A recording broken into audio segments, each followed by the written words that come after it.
Every man in this territory wants you gone, William said loud enough for the crowded dining room to go silent.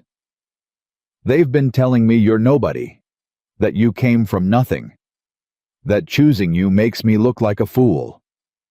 He set down his glass and stood up, and every eye in the room followed him. So let me be clear in front of every single one of you. He walked straight to Emma and took her hand. He walked. This woman saved everything I built while you were all busy deciding she wasn't worth your time. I don't care what any of you think. She's my wife. If this story already has your heart subscribed to our channel, follow along until the very end, and drop a comment telling us what city you're watching from. I want to see how far this story travels. The morning William Carter turned down the sixth bride in 4 months, the town of Harlow Creek didn't even pretend to be surprised anymore. They talked about it the way people talked about bad weather, inevitable, exhausting, and impossible to stop. Old Gerald Patterson at the feed store collected the names of every rejected woman like a man keeping score. Eleanor Winslow, daughter of the railroad baron. Catherine Marsh, whose father owned half the banks in Helena. Josephine Aldrich, who arrived in a private coach with a lady's maid and matching luggage. All of them had come to Carter Ranch with the same expectation that William would take one look, recognize what was being offered, and say yes. All of them had left without the answer they came for. He's broken, Gerald told anyone who would listen, leaning against the door of his store with the comfortable authority of a man who had never once been wrong about anything. Something's not right in that man's head. God gave him more land than 10 men need, and more money than 100 men could spend, and he acts like it's a curse. The women who had been rejected did not describe it so kindly. Eleanor Winslow told her mother that William Carter had the manners of a fence post and the warmth of a January creek. Catherine Marsh simply refused to discuss it at all, which her family correctly understood to be the most damning verdict of the 4. Josephine Aldrich, who was by most accounts the most beautiful woman in 3 counties, had come closest. William had taken dinner with her, and her father listened, through 2 full hours of polite conversation, and then at the end of the meal set his napkin on the table and said very quietly, "Miss Aldrich, you are extraordinary. Any man in this territory would be fortunate to have you. I am sorry that I am not the right man." Josephine had smiled through it. She had cried for 2 days afterward alone in her hotel room and told nobody. The town watched all of this with a mixture of bewilderment and increasingly irritated fascination. William Carter was 34 years old. He was by any honest measure one of the most desirable men in the Montana Territory, and not merely because of the money. He was broad-shouldered and lean with dark eyes that had a habit of looking at people with more attention than most men bothered to give. He ran his ranch with the kind of quiet, unshakable competence that made older ranchers grudgingly respectful and younger men privately envious. He was not cruel. He was not dishonest. He did not drink to excess or gamble or keep company with women who weren't fit for decent society. He was, as far as anyone could tell, simply impossible to please. His foreman, a weathered man named Roy Hicks, who had worked Carter land for 11 years, had a different theory. Roy kept it mostly to himself, because he was a man who understood which observations were meant to be shared, and which were better left between himself and the horses he groomed each evening. But on the night after William turned away, the banker's daughter Roy sat alone in the bunkhouse and said to nobody in particular, "He's not looking for a wife. He's looking for someone who doesn't already know what he's worth." Nobody heard him say it, and for a while it seemed like it wouldn't matter either way. Emma Whitaker arrived in Harlow Creek on a Tuesday in early June, and she arrived the way people who are not trying to impress anyone always arrive, without announcement, without luggage worth mentioning, and without anyone at the station to meet her. She climbed down from the second-class car with a single canvas bag over one shoulder, and a posture that suggested she had learned a long time ago that the world was not going to slow down and wait for her to catch her breath. She was 26 years old. With dark brown hair, she kept pinned back in a practical knot that had nothing to do with style and everything to do with keeping it out of her face while she worked. Her dress was clean, but clearly mended at the hem. Her boots were worn at the heel. Her hands, anyone who looked would notice, were not the hands of a woman who had spent her life in drawing rooms. She asked the station master for directions to the Harding stable on the north side of town. "You got family there?" The station master asked, because in a town the size of Harlow Creek, a stranger was a natural occasion for questions. "A job," Emma said. "Mr. Harding said he needed someone who could work with difficult horses." The station master gave her a look that said plainly that he believed she was going to last about 4 days.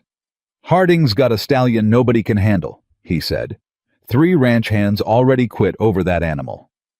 "Good," Emma said, and picked up her bag, and walked away before he could think of a follow-up question. She reported to Harding's stable, met old Frank Harding himself, who was a small and fussy man with deep reservations about everything, and was shown to a room barely bigger than a closet above the stable. She did not complain. She set her bag down, washed her hands and face in the basin provided, and went immediately to introduce herself to the problem horse. His name, according to Harding, was Cinder.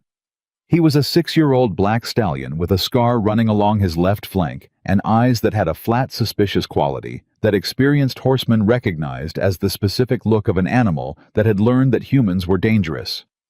3 men had tried to work with him. 2 had been thrown.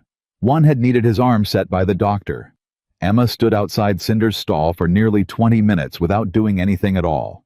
Harding, watching from a distance, was about to say something when she held up one hand in his direction without turning around.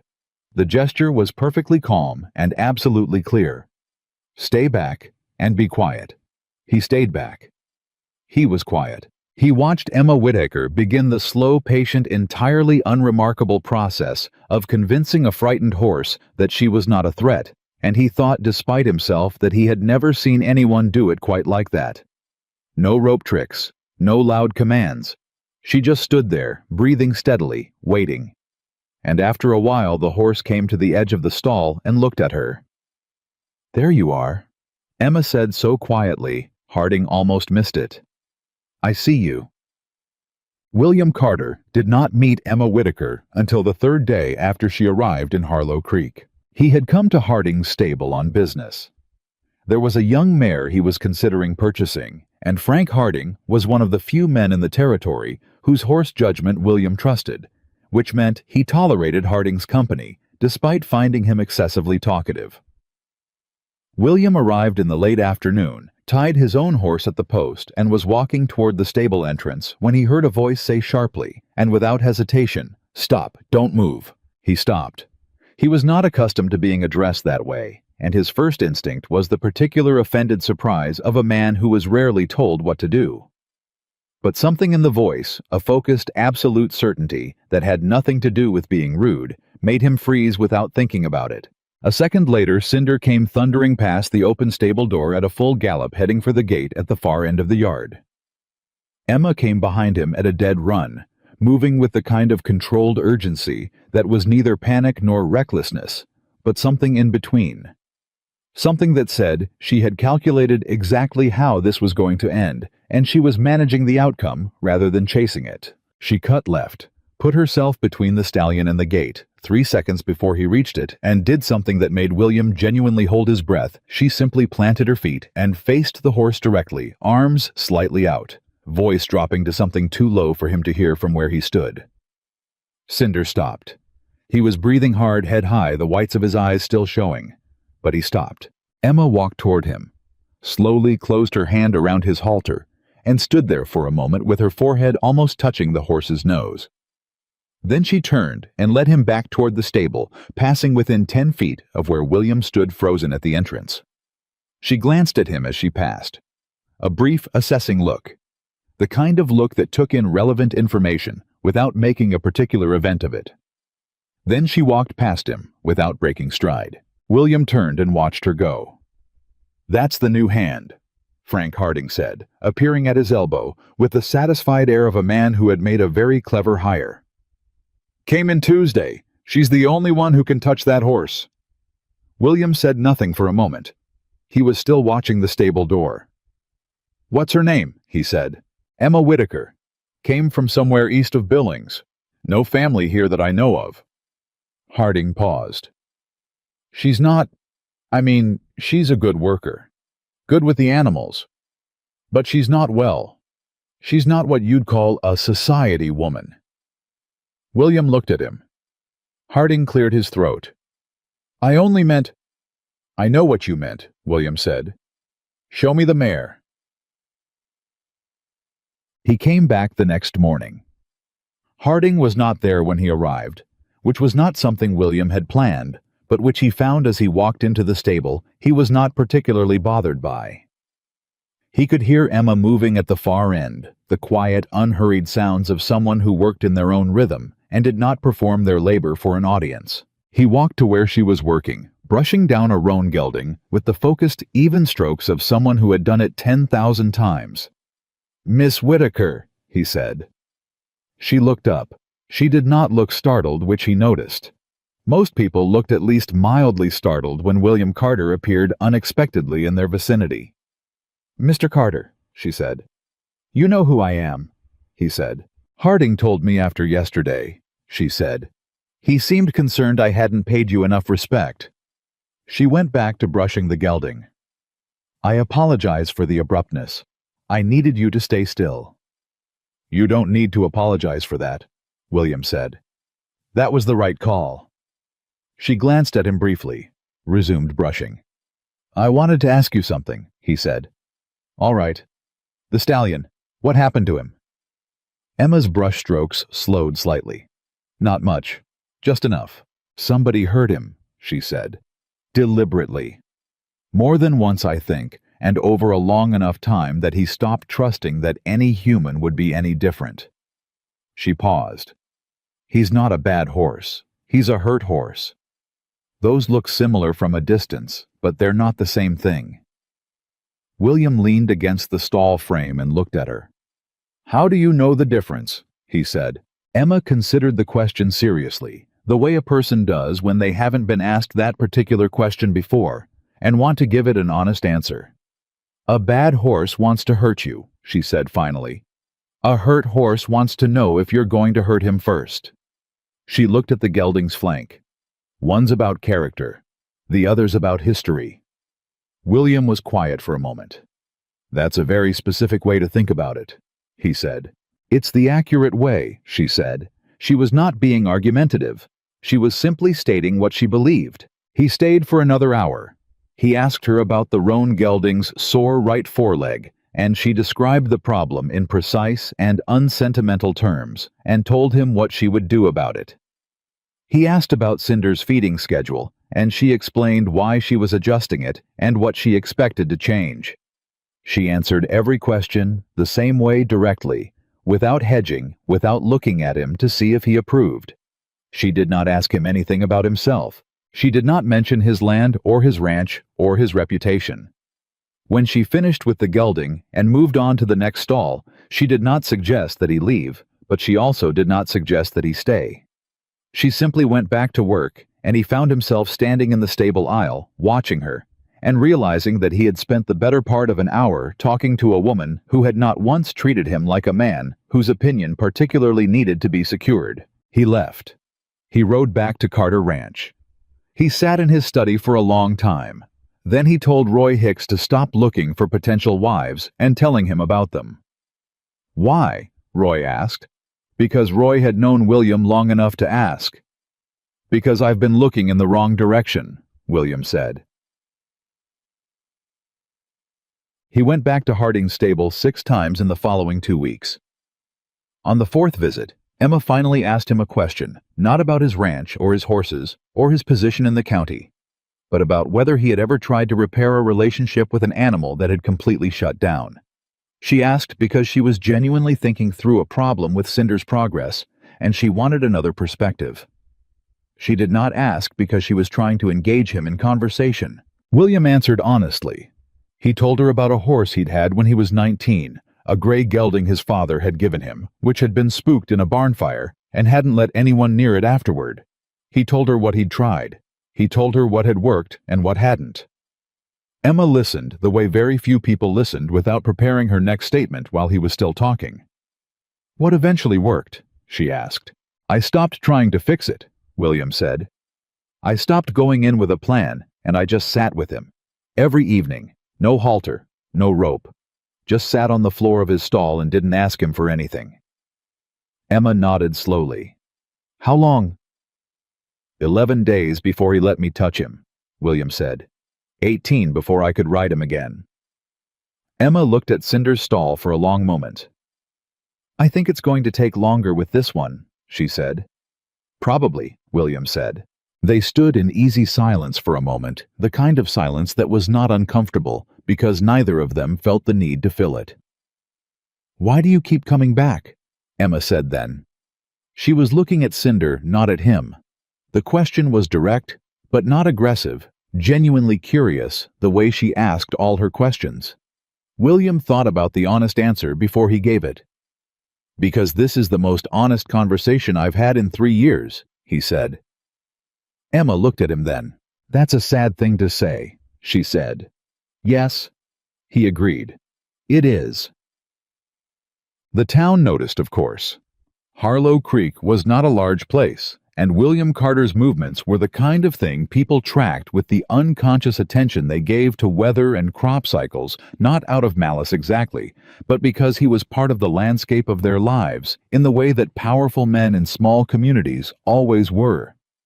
When he made his first visit to Harding's stable, it was noted. When he made his second, it was remarked upon.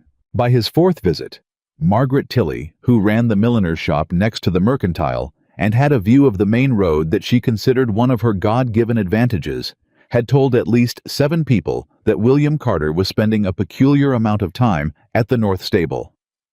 By his 6th visit, someone had told Frank Harding's wife, who told Harding who spent the better part of an evening trying to work out what exactly he was supposed to do with that information. Emma herself was unaware that she had become a subject of conversation. She had spent very little time in Harlow Creek, and even less energy tracking what the town thought about anything. She was focused on her work on Cinder's slow and uneven progress, on the roan gelding's leg, on the half-dozen other animals in her care. And she found that she had very little attention left over for the specific social architecture of a frontier town she had only been in for 2 weeks. It was old Gerald Patterson who finally said it plainly to a group of men at the feed store on a Thursday afternoon. "You know what I heard?" Gerald said. "Carter's been going around to Harding's stable almost every other day, to see that new hand. The woman." The men looked at each other. "The one who's not from here," someone said. "That's the one," Gerald said. He had the satisfied tone of a man delivering news he had been saving. "I heard he stays an hour, sometimes more." There was a silence in which everyone understood what was being suggested. "She's nobody," one of the men said. "No family, no money. Harding said she came in on the second-class car with 1 bag." "Harding's not complaining about her," someone else pointed out. "Said she's the only one who can handle that nightmare stallion." "Working with horses is one thing," Gerald said. "But William Carter going to see her 6 times in 2 weeks is something else. He's not going to marry her," said a man named Caulfield, who was married to the niece of one of William's rejected suitors, and had a personal investment in the idea that William's standards were prohibitively high. "He can't be serious." "I'm telling you what I've seen," Gerald said. "I'm not saying anything about what it means." But the thing about a town the size of Harlow Creek was that you didn't need to say what something meant. The meaning arranged itself out of collective suggestion and common assumption, and by the end of that week, a version of events had formed in the general consciousness of the community that was not entirely accurate, but was not entirely wrong either. William Carter was interested in the new woman at Harding's stable. The new woman was nobody. Nobody could understand it. The morning it became undeniable, Emma was in the yard outside the stable, working with Cinder on a long lead in the pale early light. He had made progress, real solid, measurable progress that no one who hadn't seen where he started could fully appreciate. He no longer flinched when she approached from his left side. He no longer pinned his ears when she adjusted his halter. He still carried a wariness that would probably never entirely leave him, but it had become the wariness of an animal that trusted one specific person rather than the wariness of an animal that trusted nobody at all. Emma was working him through a slow, patient series of exercises when she heard boots on the gravel behind her. She knew the sound. She had cataloged it without meaning to over the past 2 weeks, and she continued what she was doing. William stopped a respectful distance away and watched. Cinder noticed him, ears forward, a slight tension in his neck. He looked at William. He looked at Emma. He took his cue from Emma and relaxed. "He remembered you," Emma said without turning around. "From that first day. He's been less difficult since." "I didn't do anything that day," William said. "You stopped when I told you to and you stayed still," Emma said. "That's not nothing. That's a lot for some people." She brought Cinder to a halt and turned toward William, running a hand along the stallion's neck. The morning light was in her eyes, and she squinted slightly against it, and William had the specific, unsettling sensation of seeing a person clearly for the first time, despite having looked at them many times before. "I need to ask you something," he said. "You've been asking me things for 2 weeks," Emma said. "I don't think you need to preface it." The corner of his mouth moved. Almost a smile. "Fair enough," he said. "Have dinner with me." Emma looked at him for a moment. "At the hotel," she said. "At my ranch," he said. "My cook makes a decent meal. The horses are better company than the hotel dining room." "That's not a particularly romantic invitation," Emma said. "No," William said. "It's an honest one." She was quiet for a moment. Cinder shifted his weight under her hand. "All right," she said. "I'm free on Sunday." Sunday arrived with the kind of clear, dry weather that Montana produced in June, as if to apologize for everything it did the rest of the year. Roy Hicks watched his employer pace through the kitchen, twice relocate a vase from one end of the mantel to the other, and then move it back again, and decided that 11 years of loyalty entitled him to one observation. "You're acting like it's your first time having company," Roy said. "It is my first time having this particular company," William said. "What's so different about her?" Roy asked. William stopped pacing. He thought about it. "She talks to me like she doesn't know what I'm worth," he said. Roy absorbed this. "Is that good, Roy?" William said, "It's the only thing I've wanted for the last 10 years. Emma arrived at Carter Ranch at 6 o'clock in the same clean dress she'd worn to her first day of work, which she had pressed with obvious care. She had not dressed to impress, and had not failed to. She climbed down from the hired buggy and looked at the house, a large solid structure that reflected the particular ambitions of a man who built for permanence rather than display, and said simply, "It's a real house." "What do you mean?" William asked. "I mean, it looks like people actually live in it," she said. "Not like it was built to impress visitors." He led her inside. The cook, Mrs. Finch, produced a dinner that was genuinely excellent, and Emma ate it with honest appetite and complimented it genuinely, and William watched her across the table and thought for the first time in longer than he could accurately remember that he did not want the evening to end. "Tell me about where you came from," he said. Emma set her fork down. A brief recalibration, the look of someone deciding how much honesty the occasion required. "My family's farm," she said, "east of Billings. We ran cattle on about 300 acres when I was young. It was good land if you worked it right." "Was," William said. "My father died when I was 17. Emma said. "My mother couldn't manage the land without him. We lost it by the time I was 20. She was matter-of-fact about this, but it was the matter-of-factness of someone who had processed something painful a long time ago and arrived at clarity on the other side. "My brothers went to the mines. My sister married. I worked." "Doing what?" "Whatever the land needed," she said. "I hired on with a rancher near Billings for 4 years, then another one north of there. I learned everything my father taught me, and everything those ranches could teach me, and then I kept moving." "Why?" William asked. Emma looked at him. "Because every time I knew more than the men around me," she said, "they'd stop letting me work." A pause. "Not out of cruelty. They just couldn't quite figure out what to do with a woman who understood more about their land than they did." William was very still. "Harding lets you work," he said. Harding has a horse nobody else can handle," Emma said simply. "Suddenly the rules are more flexible." They sat on the porch after dinner in the particular quiet of a Montana evening in early summer, and talked for another 2 hours. William told her with more honesty than he intended about the years since his father had passed Carter Ranch to him, the isolation that came with wealth in a place where everyone wanted something from you, the way every dinner invitation carried an agenda, the particular loneliness of being surrounded by people who needed him. Emma listened. She did not offer solutions or reassurances. She asked one question. When did you last do something for yourself? Not for the ranch, not for anyone who depends on you, just for yourself. William thought about it for a long time. "I can't remember," he said. "That's the answer," Emma said. "That's why it feels the way it does." He looked at her.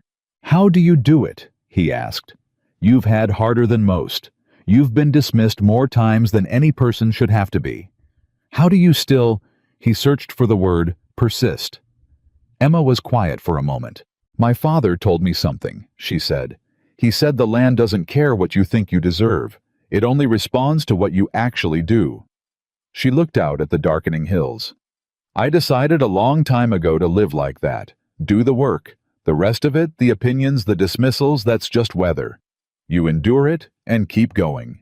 William Carter looked at this woman who had arrived in his county with one bag and no announcement, who had stopped a runaway stallion in a stable yard without breaking a sweat, who talked about pain the way a good rancher talked about drought, as a fact to be managed rather than a wound to be nursed.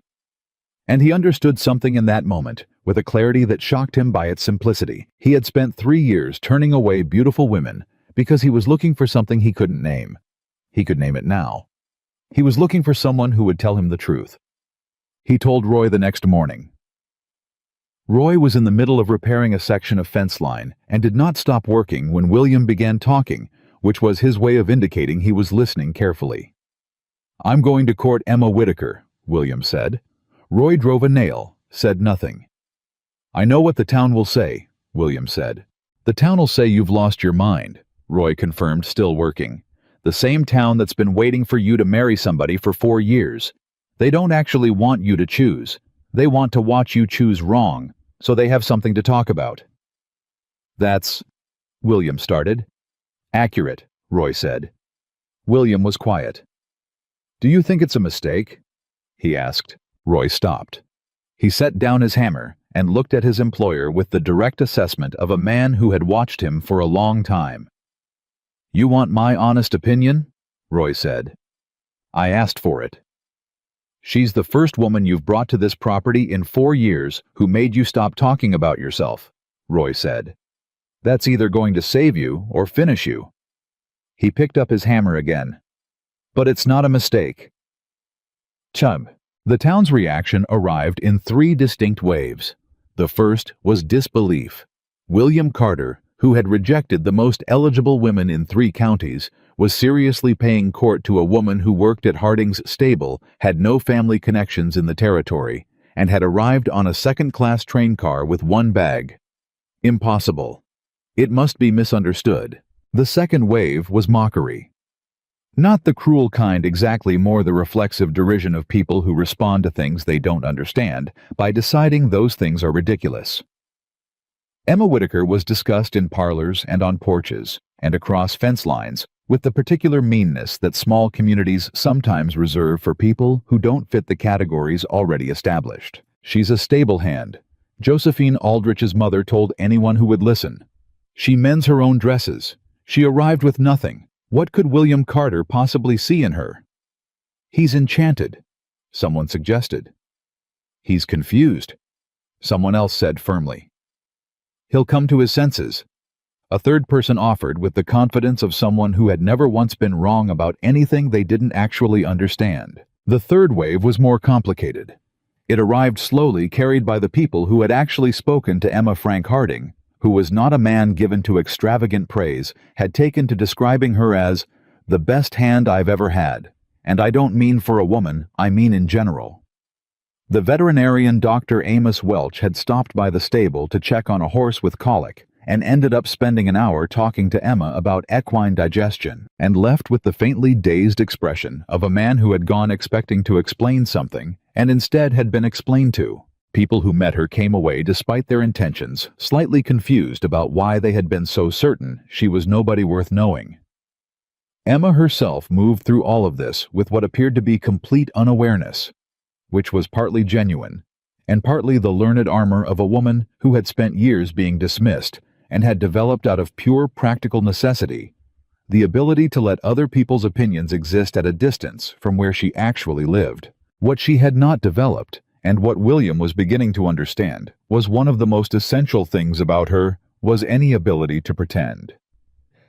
3 weeks after their first dinner, William came to find her at Harding's stable with the look of a man who has made a decision and is uncertain about the reception it will receive.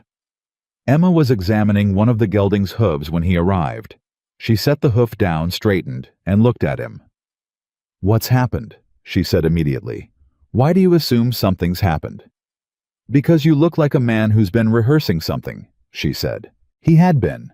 He had been rehearsing it for 3 days, and the fact that she identified it in under 5 seconds was either comforting or mortifying, and he hadn't quite decided which. "I want to ask if you'd consider," he started. "If it's marriage," Emma said. "I need to tell you something first." He stopped. She set the hoof pick down carefully.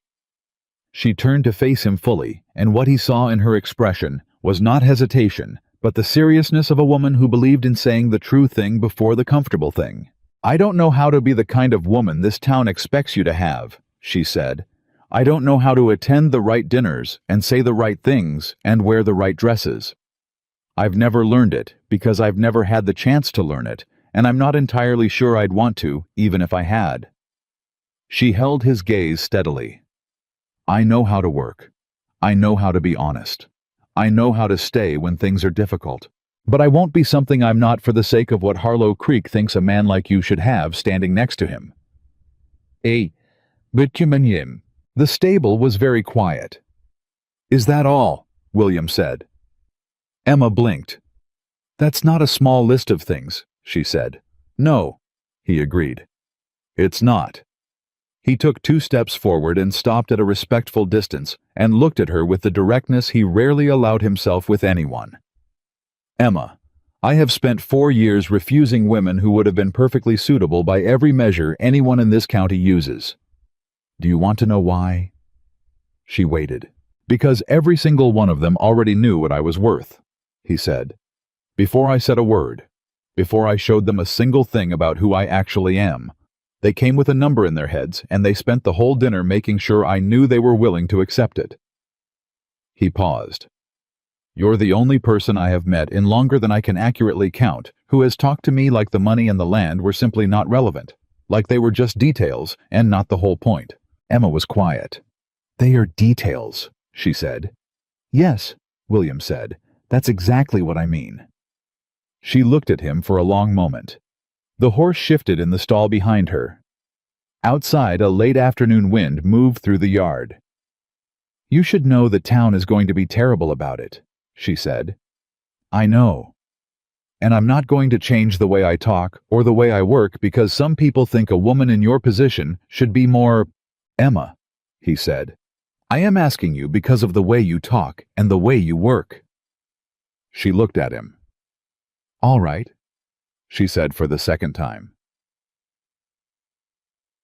The news reached the town by the next morning. The reaction was everything Emma had predicted and William had prepared for, and it was, in its own way, the most clarifying thing that had happened to him in years.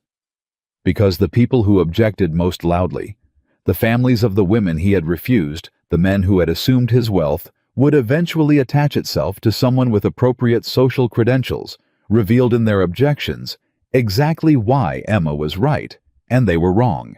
They kept talking about what he was giving up. They never once asked what he was gaining. Roy Hicks, shoeing a horse in the yard when William came back from town, looked up at his employer's expression and said nothing for a long moment. "Bad?" he finally asked. "About what I expected," William said. And William Carter looked out at the land his father had built and his grandfather had first broken the rolling acres of grass and cattle and sky that he had spent his whole adult life managing and protecting and being defined by. "And I've spent enough time worrying about what people in this town think I should want," he said. "I'm 43 days from the end of the year. I'm not wasting any more of them." Roy went back to his shoeing. "Good," he said. Emma moved to Carter Ranch 2 weeks later. Not as a hand, not as a visitor. As the woman William Carter had asked to share his life in the precise and honest terms that were the only ones either of them knew how to use. She brought the same canvas bag she'd arrived with. She added to it a few additional items she'd accumulated during her weeks in Harlow Creek, most of them practical. She said goodbye to Frank Harding, who shook her hand with more feeling than he typically displayed, and told her Cinder was going to miss her, which was the most emotional observation he was capable of making. She said goodbye to Cinder, which took somewhat longer. "He's going to be all right," William said, watching from the stable door. "I know," Emma said. "I just want him to know somebody still sees him." She pressed her forehead against the stallion's once briefly. Then she picked up her bag and walked toward the wagon and didn't look back. William helped her up, climbed up beside her, and pointed the horses toward Carter Ranch. "The hands are going to be looking for reasons to doubt you," he said, because he believed in giving honest warnings. "I know," Emma said. "You're not worried." She looked at the road ahead. "I'm always worried," she said. "I just don't let it make the decisions." The wagon rolled forward. Behind them, Harlow Creek settled back into its opinions. Ahead of them, every difficulty that was coming had not yet arrived. But sitting on that wagon seat with the summer wind coming down off the hills and the land stretching out in every direction, Emma Whitaker did something she had not done in longer than she could remember. She let herself believe that she had arrived somewhere she was actually meant to be. And William Carter, who had spent 4 years and 6 refusals searching for the one honest thing in a world that kept offering him everything, except that drove his horses forward and did not slow down. He had found what he was looking for. He was not going to let the world's opinion of it change a single thing. The first morning Emma woke up at Carter Ranch, she did not sleep past 4:30. Old habit. The kind that gets into your bones when you've spent enough years where the work starts before the light does, and no amount of changed circumstance can talk your body out of it. She dressed in the dark, found her way to the kitchen without waking anyone, started the stove, and had coffee made by the time Mrs. Finch arrived at 5 and found a stranger sitting at her kitchen table like she'd been there for years. Mrs. Finch stopped in the doorway. Emma looked up. "I made coffee," Emma said. "I hope that's all right. I didn't touch anything else." Mrs. Finch was a woman of 62 who had strong opinions about her kitchen and had survived 3 decades of frontier life by assessing situations quickly and deciding what she actually thought about them before she said a word. She looked at Emma for a long moment. Then she looked at the coffee. "Is it strong?" she said. "Yes," Emma said. "Good," Mrs. Finch said, and came in and poured herself a cup, and that was the beginning and the end of whatever territorial difficulty might have existed between them. The ranch hands were a different matter. There were 7 of them men who had worked Carter land for anywhere from 2 years to 9, who had understood their position clearly and operated within it, and who had woken up that Monday morning to find that the social architecture of the place they worked had been rearranged without their consultation. They were not cruel men. They were not even most of them particularly small-minded men. But they were men of their time and their place, and their time and place had specific ideas about what a woman belonged to and what she didn't. And those ideas had nothing to do with a woman who showed up with one bag and no connections, and somehow ended up as the rancher's chosen partner. The oldest of them was a man named Pete Aldous, no relation to Josephine's family, a coincidence that the town had nevertheless found amusing, who was 51 years old and had been foreman before Roy Hicks, and who had since Roy's appointment occupied the particular uncomfortable position of a man who was still respected but no longer in charge. He was not a bad man, but he was the first one to say out loud what several of them were thinking. He said it to Roy in the barn on Emma's first full day. "She's going to tell us what to do," Pete said. It was not a question. "She's not a foreman," Roy said. "Nobody said anything about that." "Then what is she?" Roy considered this carefully. "She's the person Mr. Carter asked to be here," Roy said. "Same as any of us." "It's not the same as any of us," Pete said. "And you know it." Roy did know it. He didn't say so. "Give it time," Roy said. "Time for what?" "Time to find out what she actually is before you decide what she isn't," Roy said, and went back to work, and Pete stood in the barn for another minute before he followed. Emma was not naive about what she was walking into. She had spent enough years in places where she was the outsider, the hired woman, the one who didn't belong, the one who was tolerated as long as she was useful and looked at sideways the moment she stepped outside the usefulness, to know exactly how a room felt when people had already decided about her before she opened her mouth. Carter Ranch felt like that. She didn't mention it to William because she understood that mentioning it would either cause him to confront the men on her behalf, which would make the situation worse, or cause him to feel guilty, which would also make the situation worse. Neither outcome served anything useful. Instead, she did what she had always done. She worked. The first thing she did on that first full morning was walk the entire fence line on the south pasture, which took her 3 hours and which nobody had asked her to do. She wasn't asked because it wasn't anyone's assigned task for the week.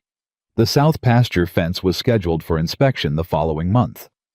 Emma did it anyway, and what she found in that 3-hour walk was the beginning of something that nobody else had seen coming. She came back and found Roy in the yard and said without prelude, "There's a section of fence on the south pasture's east corner that's been cut." Roy looked at her. "Cut," he said, "not broken." "Cut," Emma said. "Clean edge on the wire. About 6 feet of it folded back and then bent back into position. If you're looking at it while riding past, it looks intact. If you're looking at it closely, it's been opened and reclosed." Roy was quiet for a moment. "That pasture runs up against the Hollis property line," he said. "I know," Emma said. "Mr. Carter told me the property boundaries yesterday." Roy looked at her for another moment. Then he said, "I'll tell him." "I already told him," Emma said. "He's going out to look at it now. I thought you should know so you could check the rest of the line when you have time." She walked past him toward the barn, and Roy watched her go with the particular expression of a man who has just been told something that rearranges a conclusion he had reached before he had all the relevant facts. He went and checked the rest of the fence line himself that afternoon. He found 2 more cut sections, both on the boundaries nearest neighboring properties, both reclosed in the same careful, deliberate way. William stood at the east corner of the south pasture and looked at what Emma had shown him, and the cold thing that moved through him was not surprise. It was the very specific chill of a man who realizes that something dangerous has been happening around him, and he has not been seeing it. "This didn't happen last night," he said. "No," Emma said. She was crouching near the cut wire, examining the bent ends. "The metal's already oxidized at the cut edge. This was done at least a week ago, maybe longer." "My men didn't catch it." "They weren't looking for it," Emma said. She stood. "This was meant to look like wear and tear. Whoever did it knew what a working fence looks like, and replicated it well enough to pass a quick inspection." She looked at him. "Someone who knows ranch work, or who knows this ranch specifically," William said. Emma looked at him. "Yes," she said. "That's the more concerning possibility." He was quiet for a moment. The wind moved through the grass. He looked out at the pasture, at his cattle spread across the distance, at the land his father had built, and that he had spent his adult life maintaining and expanding. And he thought about what it meant that someone had been out here on his land, cutting his fences and concealing the cuts, and nobody had noticed. "What were they doing?" he said. "Just letting cattle out." "No cattle are missing," Emma said. "I checked the count this morning against the records in your office. The numbers are right." She paused. "I think this is preparation, not execution." "Preparation for what?" "I don't know yet," Emma said. "But cutting a fence and reclosing it is how you find out where the gaps are, where cattle can be moved without being noticed, where a boundary dispute could be manufactured later." She met his eyes. Someone is learning your land. William Carter stood very still. I want to know who, he said. So do I, Emma said. Give me time. She did not have to wait as long as either of them expected, but what she found was worse than either of them had anticipated. The cattle started showing signs of illness on a Thursday morning, 3 weeks after Emma had arrived at Carter Ranch. It started with 2 animals in the north herd, then 4, then by Friday evening, 11 cattle were off their feed and showing the dull-eyed, listless behavior that experienced ranchers know is the precursor to something serious. The ranch hands were worried. Pete Aldous suggested bringing in the veterinarian. Roy Hicks was already saddling a horse to ride to town for exactly that purpose. Emma was standing in the middle of the north pasture, not looking at the cattle. She was looking at the water. Stop, she said. Roy turned in the saddle. Don't send for Welch yet, Emma said. Give me an hour. Those animals need a doctor, Pete said. Those animals need the right answer, Emma said. Not just the fastest one. She looked at Roy. 1 hour. Roy looked at Pete. Pete looked at Emma. Whatever Pete was about to say, something in her expression, the focused, utterly certain quality of a person who is not guessing, made him stop before he said it. Roy got off the horse. Emma spent that hour doing something that none of them had seen before, and that all of them by the end of it would remember for a long time. She moved systematically between every water source in the north pasture, the main trough, the secondary trough near the fence line, the creek crossing at the northwest corner, and she tasted the water at each one. Not a full swallow, just a touch of her fingertip to the surface, then to her tongue, the way someone does when they're testing for something specific. At the secondary trough, she stopped. She crouched down and looked at the bottom of the trough for a long time. Then she looked up at Roy, who had followed her. "Get Mr. Carter," she said. Her voice was very quiet. "Right now." Roy went. William arrived at the secondary trough to find Emma crouching beside it and 3 ranch hands standing at a distance with the specific discomfort of people who have been asked to wait without an explanation. "Look at the bottom of this trough," Emma said. William crouched beside her. The sediment at the bottom of the trough had a quality that was wrong. He could see it once. She pointed him to look at it, a faint discoloration, a slight separation in the particles that suggested something had been introduced at a particular point, rather than building up gradually the way natural sediment did. "What is that?" he said. "Salt of some kind," Emma said. "I can taste it in the water. Not enough to notice if you're thirsty and drinking fast, enough to make cattle sick over time if this is their primary source." She looked at him. This trough is positioned so the wind comes off the Hollis property line. Anyone approaching from that direction at night would have access to it without crossing the main yard. The silence that followed was not the silence of people who didn't understand what was being said. It was the silence of people who understood exactly what was being said and needed a moment to accept that they were hearing it. "Someone is poisoning my water," William said. "Yes," Emma said. "To make the cattle sick. To make the cattle sick and the ranch look mismanaged and the land look less valuable than it is," Emma said. She stood. "This isn't random. This is a campaign. The cut fences, the poisoned water, someone is working towards something. They're degrading your operation systematically so that at some point, when the opportunity presents itself, the ranch looks like a failing investment rather than a thriving one." "Why?" William said. "Because a failing ranch sells cheaper," Emma said, "or loses its financing, or gets caught in a dispute that forces a sale." She looked at him steadily. "Someone wants your land, Mr. Carter, and they've been working toward getting it for longer than any of us realized." William stood up. He looked at the trough. He looked at his land. And then he looked at Emma, who had been on his property for 3 weeks, and had found in those 3 weeks what none of his experienced men had noticed over months or years, and he understood something that made everything else simpler. "What do we do?" he said.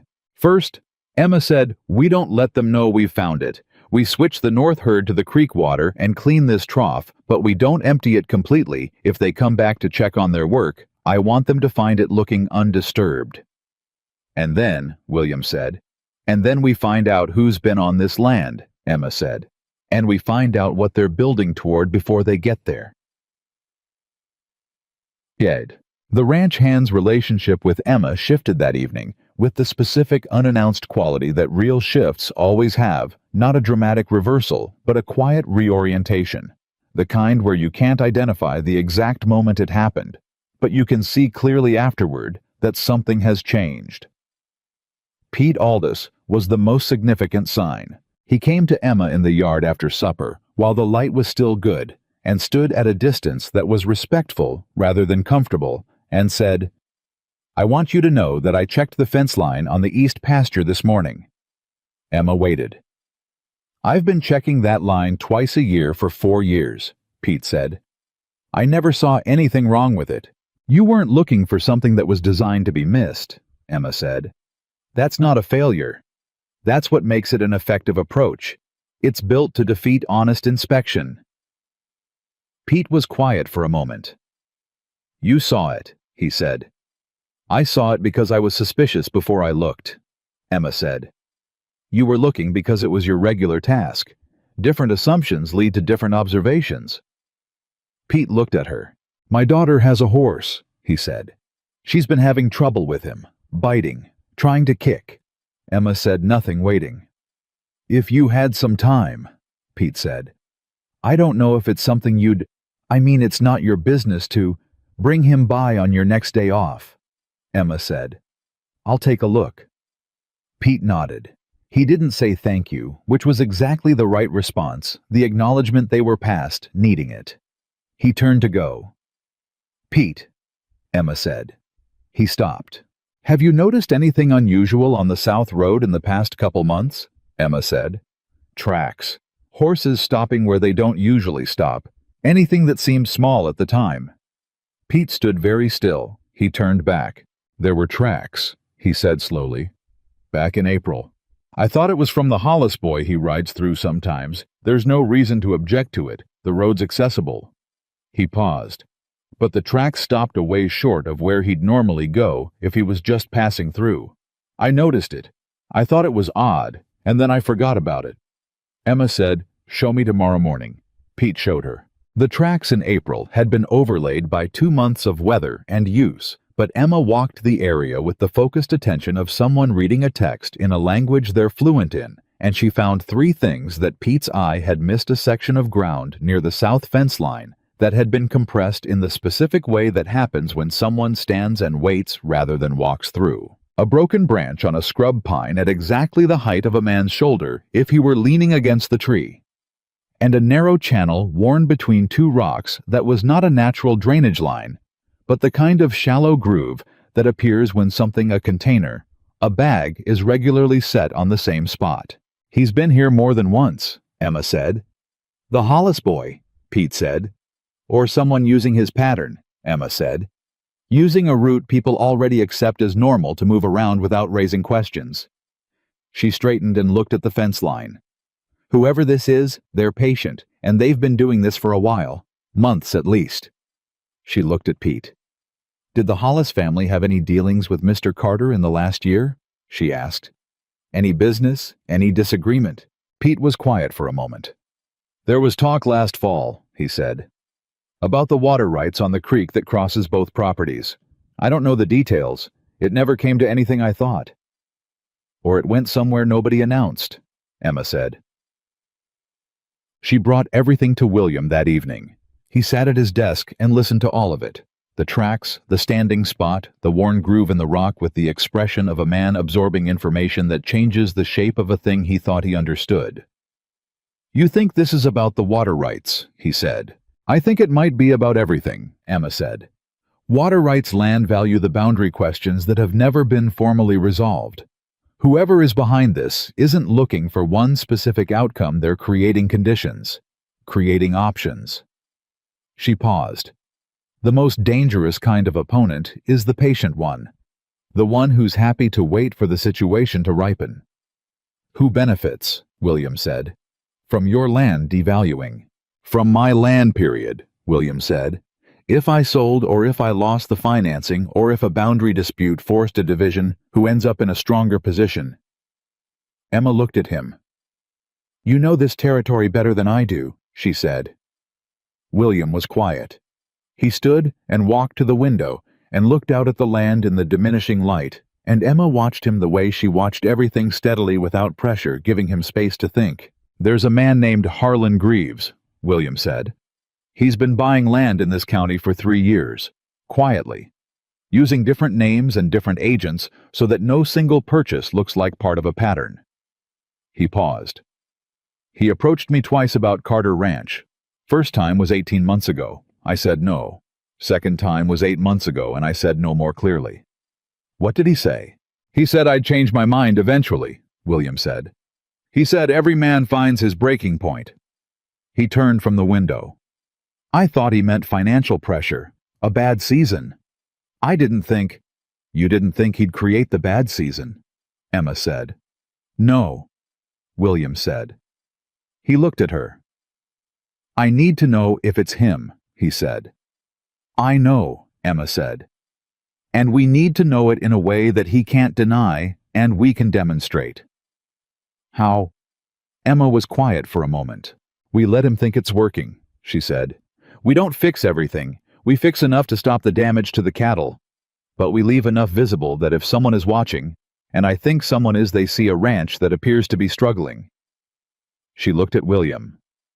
A man like that will come closer when he thinks the prey is weakening, and when he comes closer, we'll see him. William looked at her for a long moment.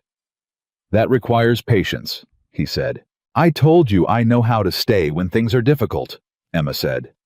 He almost smiled. You did, he said. The next 2 weeks were the strangest Emma had experienced since arriving in Montana. They were living a double life on the ranch, maintaining the reality of what they were doing to protect the operation, while displaying to any watching eyes the appearance of a ranch in slow decline. William went to town less. He spoke to the bank about refinancing terms loudly enough in the right places that the information would travel. 2 of the lesser outbuildings went unrepaired. The north herd was quietly moved to better water, while the south herd's numbers were managed so that casual observation from the property line would show animals in apparent decline. It required a particular kind of discipline to know what was true while performing a version of it that wasn't, and Emma found to her own quiet surprise that she was good at it. She had spent enough years maintaining composure while internally processing fear and exhaustion and uncertainty. The mechanics of it were familiar. What was not familiar was having a partner in it. William Carter, she was discovering, was nothing like the man the town had described when she first arrived. He was not cold. He was not arrogant. He was a man who had spent so many years protecting himself from people who wanted things from him that he had developed a composure that looked like coldness to anyone who didn't look long enough to see what was underneath it. What was underneath it was considerable. He was funny in the dry and understated way of people who find absurdity in difficult situations rather than dramatizing them. He was attentive not in the performed way of someone trying to impress, but in the genuine way of a person who pays attention because they find people interesting. And he was honest in a way that was occasionally startling. He said what he thought without the social padding that most people used to make their thoughts easier to receive. And Emma found, after her initial surprise, that she preferred it enormously. They fell into an evening habit after the work was done, and the hands had gone to the bunkhouse, and Mrs. Finch had retired. They sat at the kitchen table with coffee and talked. Sometimes about the situation with Greaves, sometimes about the ranch's operations, sometimes about nothing in particular. Childhood memories, opinions about weather, arguments about the best way to manage a herd through a dry summer. One evening, William said with the abruptness of someone who has been thinking about something for a while and finally says it, "Do you miss anything from before you came here?" Emma thought about it. "Cinder," she said.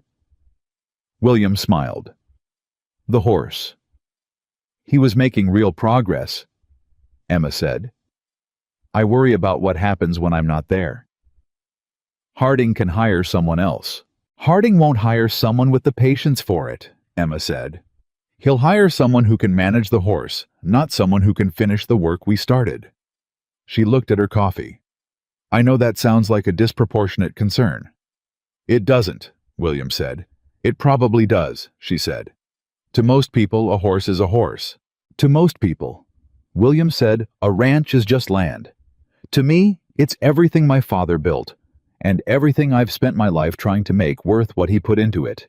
He paused. I understand the distinction. Emma looked at him. What was your father like? She said. William was quiet for a moment. Honest, he said. Harder than most people could tolerate, but honest. He never told you something was good when it wasn't. He never pretended a problem was smaller than it was. He turned his coffee cup in his hands. He also never told you that you were doing well unless he meant it, which meant that when he said it, you knew it was real. Do you talk about him often? Emma said. Never, William said. Everyone who works for me knew him. They talk about him in the past tense the way people talk about history. I find it I don't know. Hard to hear. Because he's not history to you, Emma said. William looked at her. No, he said. He's not. The kitchen was quiet for a moment. My father taught me to read land, Emma said. Not just the surface, the way moisture moves through it, the way the grass grows differently over different soil types, the way animals move across terrain, according to what's underneath. Even when they can't see it. She paused. He said if you know how to listen, land tells you everything. You just have to be willing to stop talking long enough to hear it. He sounds like someone I'd have wanted to meet, William said. He was the best person I've known, Emma said simply. The fire in the stove ticked. Outside, the Montana night was enormous and still. I'm going to keep watching the south boundary, Emma said after a while. I know, William said. If Greaves sends someone to check on things, they'll approach from the east side, not the road. The approach has better cover, and it's what I'd use. How will you know when someone's there? Emma looked at him. I'll be there first, she said. Mars. She was there on a Tuesday night, 3 days later. She had not told William she was going out because she knew he would insist on coming with her, and 2 people made twice the noise and half the observation capacity. She had told Roy because she believed Roy deserved to know, and because if something went wrong, she wanted at least one person aware of where she was. Roy had looked at her for a long moment. You want company, he said. No, she said. You're sure? Yes. I'll be up until you're back, he said. She was out at the east fence line by 9 in the evening, and she was patient in a way that most people are not genuinely physically patient. The kind that comes from years of waiting for animals to trust you, and understanding that impatience is the fastest way to lose what you're waiting for. At 11:40, she heard a horse, not on the road. Through the brush east of the property line, the approach she'd identified the one with better cover. Moving slowly.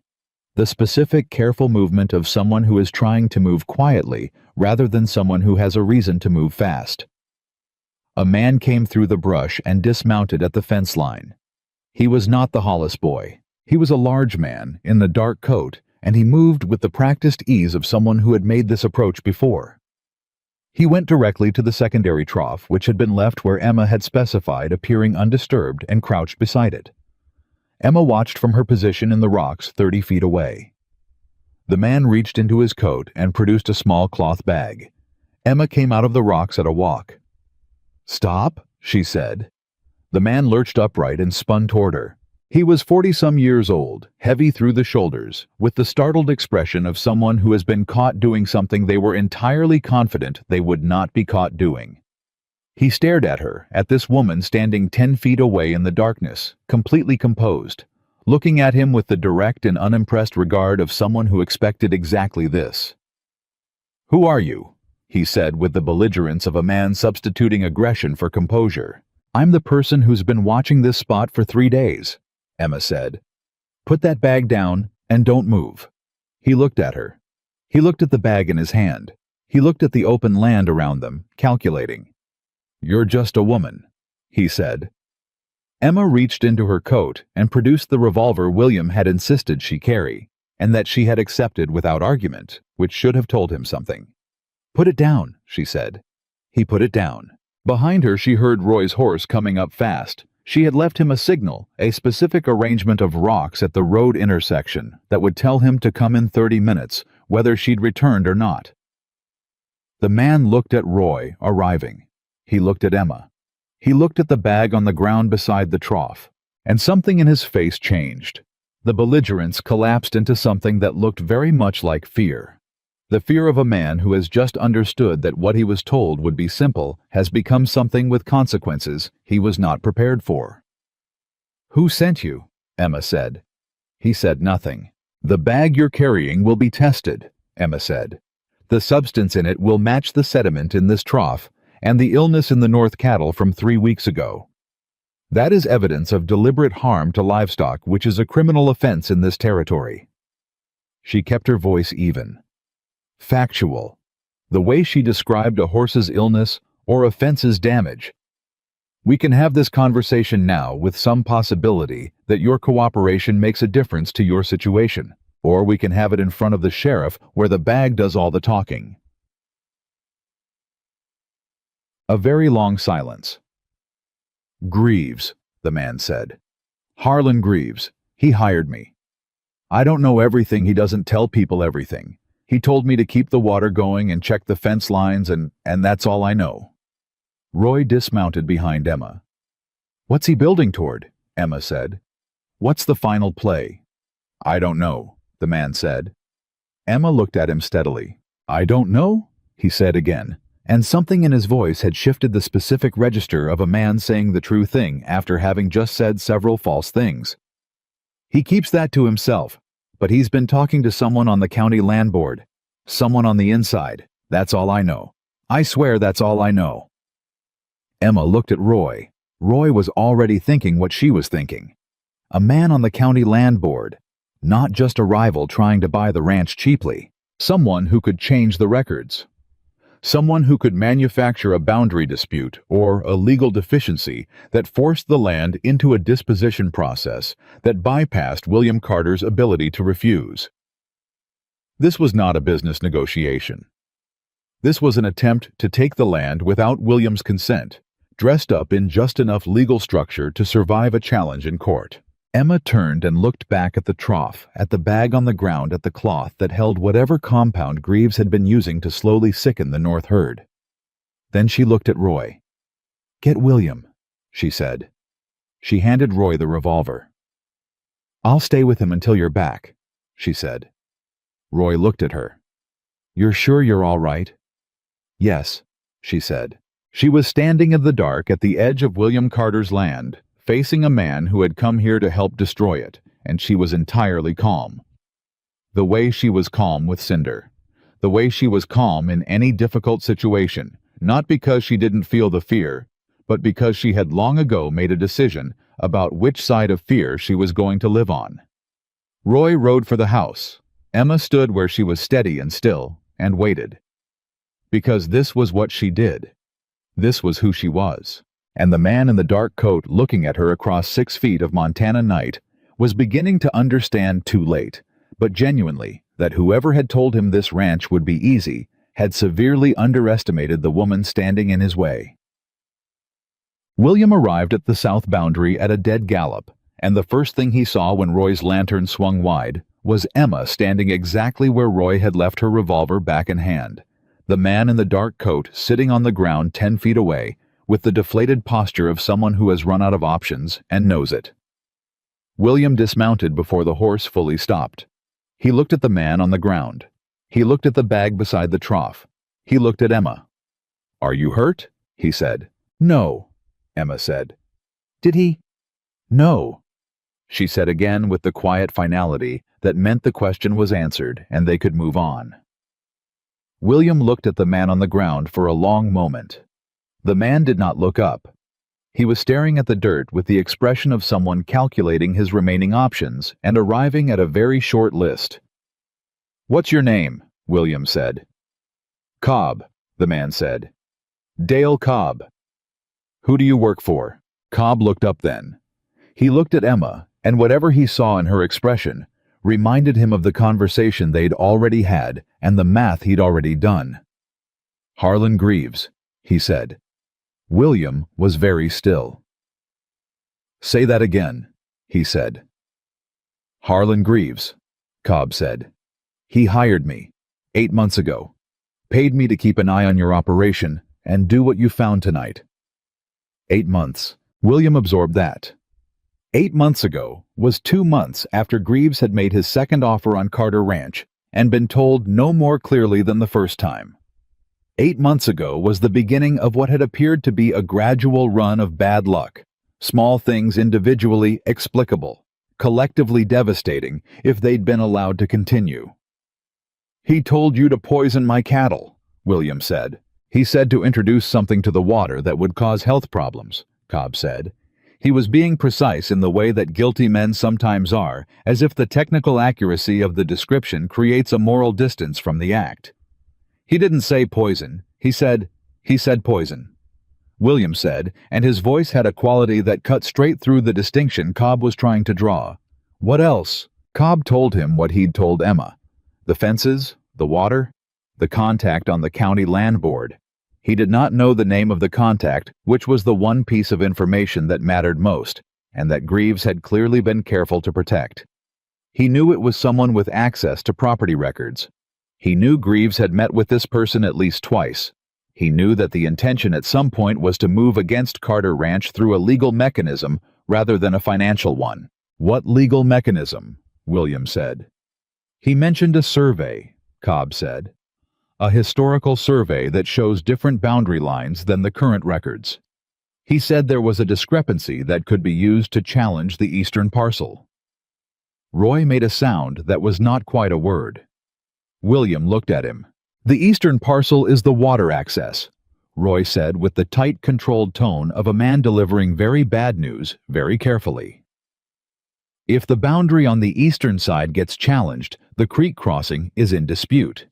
And if the creek crossing is in dispute, we lose the water rights," William said. "And without the water rights, the north herd has to move," Roy said. "And if the north herd moves, the carrying capacity of this ranch drops by a third. A third less capacity," William said, "and a third less value. And a motivated buyer who knew exactly when to step in," Emma said quietly. The three of them stood in the dark, with that understanding settling over them like weather. This was not a man trying to steal a ranch. This was a man trying to dismantle one piece at a time, legally enough to be defensible, thoroughly enough to be irreversible, patiently enough that by the time the full shape of it was visible, it would already be too late to stop. "Get up," William said to Cobb. Cobb got up. "You're going to ride into town with Roy," William said. "You're going to talk to the sheriff. You're going to tell him everything you told us, and then everything else you haven't told us yet because there is always something else." He looked at the man directly. "If you cooperate fully, your situation is manageable. If you don't, the bag on the ground is enough to put you in a cell for a considerable amount of time. Do you understand me?" "Yes," Cobb said. "Roy," William said. "Already moving," Roy said. Roy took Cobb to his horse and they rode toward town, and William and Emma were left alone at the south boundary in the quiet of a late Montana night. William looked at the trough for a moment. Then he said without turning to look at her, "You could have waited for me."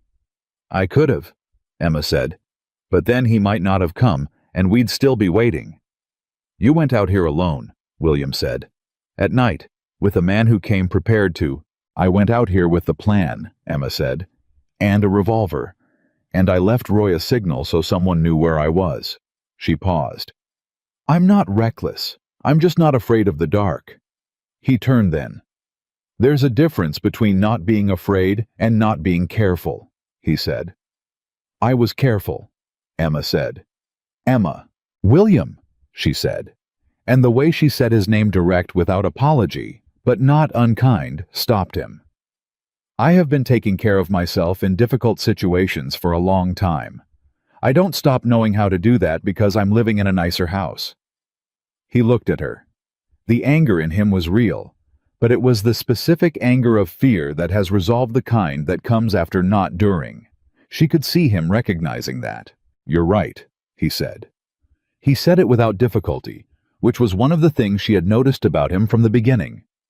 He did not struggle with admitting when he was wrong. He stopped. "I know," Emma said. "A beat." "We need to find the man on the land board," Emma said. "Yes," William said. "And we need to find the survey Greaves is using," she said, "because a fabricated survey is still a document, and a document leaves a trail." William looked at her in the lantern light. "How do you know it's fabricated?" he said. "Because if it were real," Emma said, "Greaves would have used it immediately. He wouldn't spend 8 months poisoning water and cutting fences if he had a legal instrument that actually worked. He'd go straight to the land board." She met his eyes. "He's building support for a document that won't survive scrutiny on its own. He needs the ranch to look weak before he introduces it, so that any challenge to the survey looks like desperation rather than legitimate defense." William was silent for a long moment. "Who taught you to think like that?" he said. "My father taught me that land disputes are the oldest story in the world," Emma said. "He lost his farm to one. A boundary dispute that shouldn't have gone the way it did. I was 14. I watched him fight it, and I watched him lose it, and I promised myself I would understand how those things worked so that I could see them coming." She looked out at the dark land. "I've been seeing this one coming for 2 weeks. I just needed the evidence to match the shape I already recognized." Tata.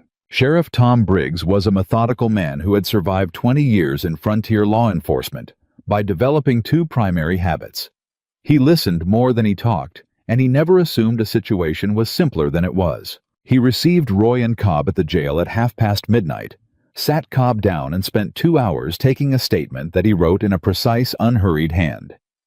He asked questions that circled back to the same information from different angles, which was how he identified the places where the truth stopped and the construction began.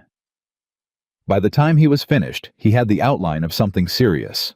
He came to Carter Ranch at 7 the following morning and sat across the kitchen table from William and Emma with his coffee and his notes and his measured, unsurprised expression. "Greaves is a careful man," he said. "He's been buying land in this county for 3 years, and nobody's looked at the full picture because each individual purchase is clean. It's only when you put them together that you see what he's assembling." "What is he assembling?" William asked. "A corridor," Briggs said, "from the eastern valley to the rail junction north of town. Every piece of land he's bought is part of a route that becomes enormously valuable if someone wanted to run a branch rail line through it." He looked at William. "Carter Ranch is the last piece. The only piece he hasn't been able to acquire by ordinary means." Emma set down her coffee cup. She thought of the creek crossing, the water rights, the eastern parcel. "A rail line through the eastern parcel," she said. "If he controls the water rights and the access, he controls the route. And the route is worth 10 times what the land is worth as a cattle operation," Briggs said. "There are railroad investors back east who have been looking at this corridor for 2 years. I don't know if Greaves is working for them directly or if he's building to sell to them, but either way, the money involved is substantial enough to explain why he's been willing to spend 8 months on this." William was quiet for a moment. "The survey," he said. "We'll look for it," Briggs said. "If there's a fabricated document in the land board records, it didn't get there without someone on the inside. And if someone on the inside helped put it there, there will be a record of who accessed those files." He looked at William. "This is going to take some time to unravel properly. I don't want to move on Greaves until I have enough to hold him." "How much time?" William said. 2 weeks, Briggs said. "Maybe 3. William looked at Emma. Emma looked at Briggs. "While you're looking," she said, "Greaves will be watching this ranch. He may already know that Cobb didn't come back last night." Briggs nodded. "I thought about that. Cobb is going to send a message to Greaves this morning with my guidance saying he had trouble with his horse and was delayed and will try again in a few days." "Will Greaves believe it?" Emma asked. "Cobb's been reliable for 8 months, Briggs said. "Greaves has no reason to doubt him yet." He paused. "But he's a suspicious man by nature. He'll be watching more carefully. Then we keep the ranch looking like what he expects, Emma said. Nothing changes on the surface. Can you do that? Briggs asked. Emma looked at William. We can do that, William said. Says. The 2 weeks that followed were the most demanding Emma had experienced since arriving in Montana, and not because of the physical work. The physical work she could manage. The animals, the land, the daily operations of a cattle ranch, those were things she understood in her bones and could perform under almost any conditions. What was difficult was the sustained and deliberate performance of something that wasn't true. Carter Ranch had to look like a ranch in trouble. The North herd remained visibly thin from the weeks of compromised water, even though they were recovering on the clean creek supply. The outbuildings stayed unrepaired. William made 2 visible trips to the bank in town and returned each time, looking like a man under financial pressure, which he performed with the same plain competence he brought to everything else.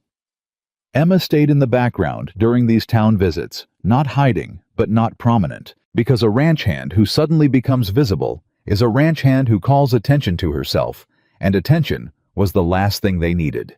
But the cost of maintaining that performance was a particular kind of internal tension, the knowledge of what was actually true, held against the constant requirement of projecting something different, and Emma felt it settle into her shoulders like weight. She didn't talk about it. She had not talked about personal difficulty in so long that the mechanism for doing so was genuinely rusty. William noticed.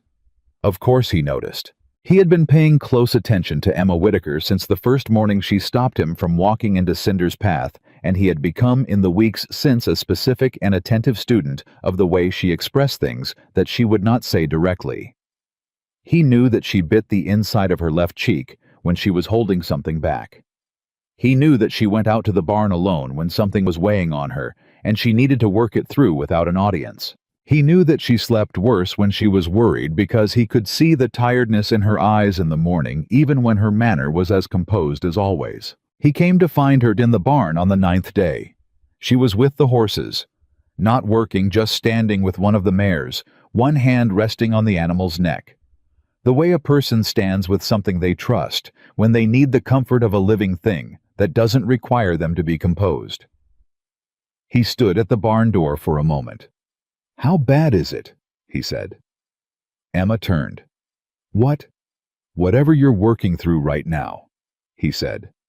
"How bad is it?"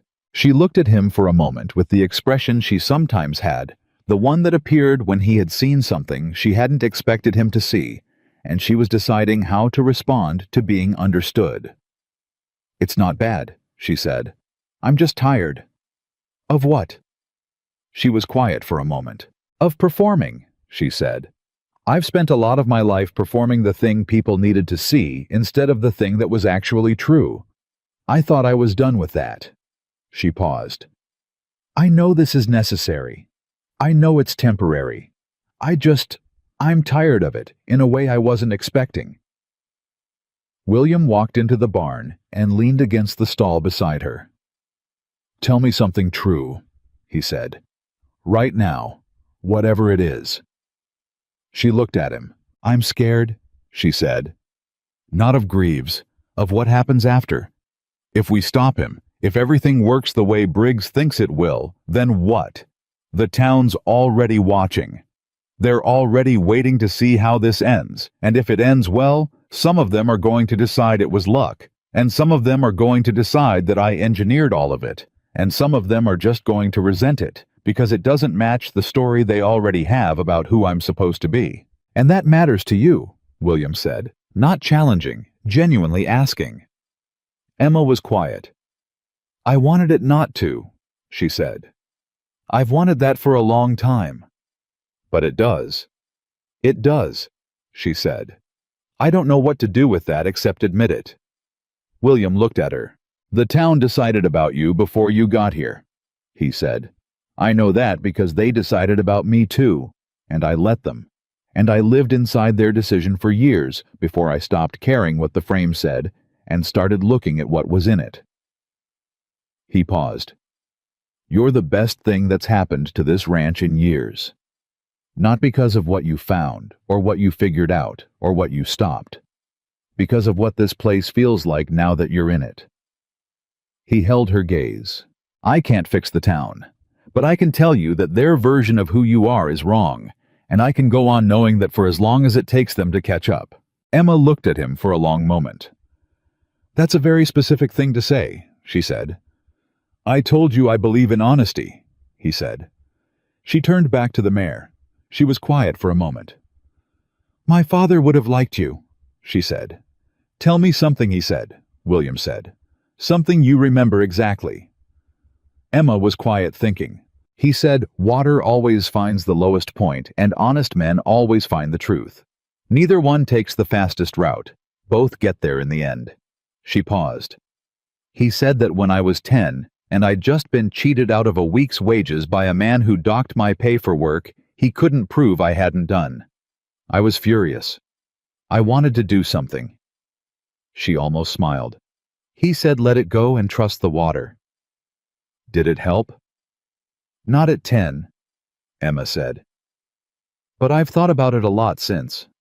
The message, when it came, arrived from Briggs on the 11th day.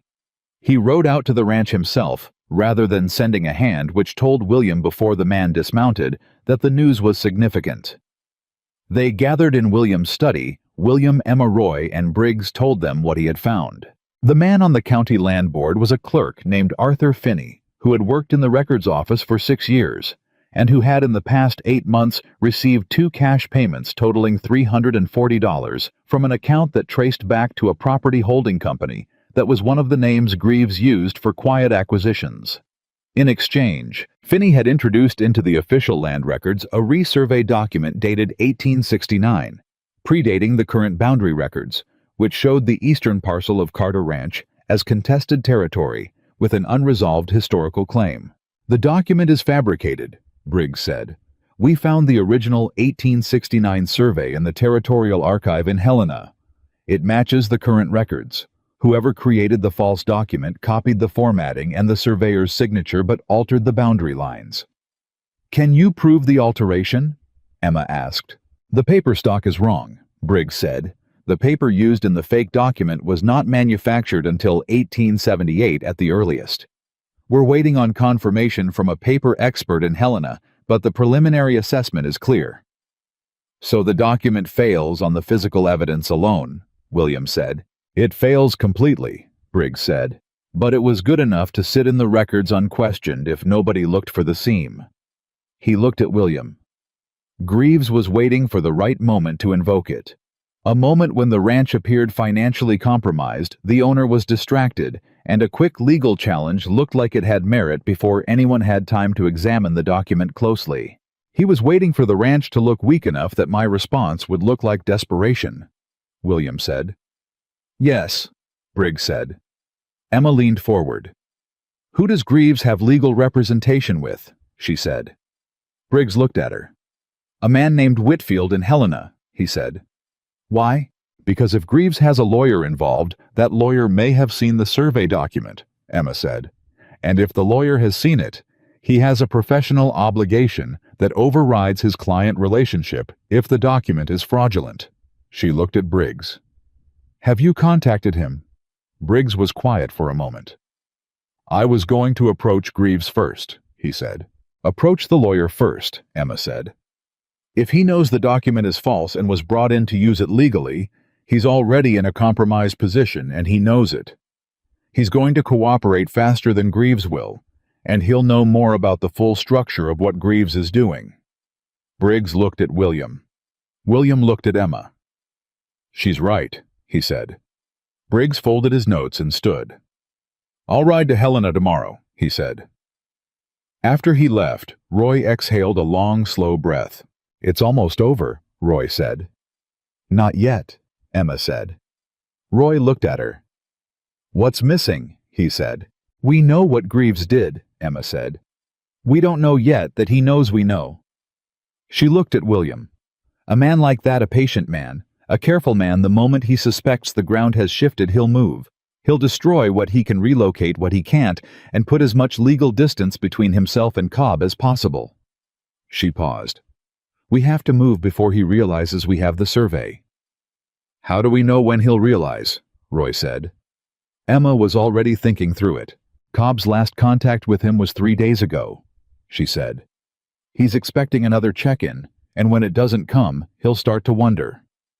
She looked at William. How quickly can you get a message to Briggs and Helena? Fast writer, William said. 7 hours.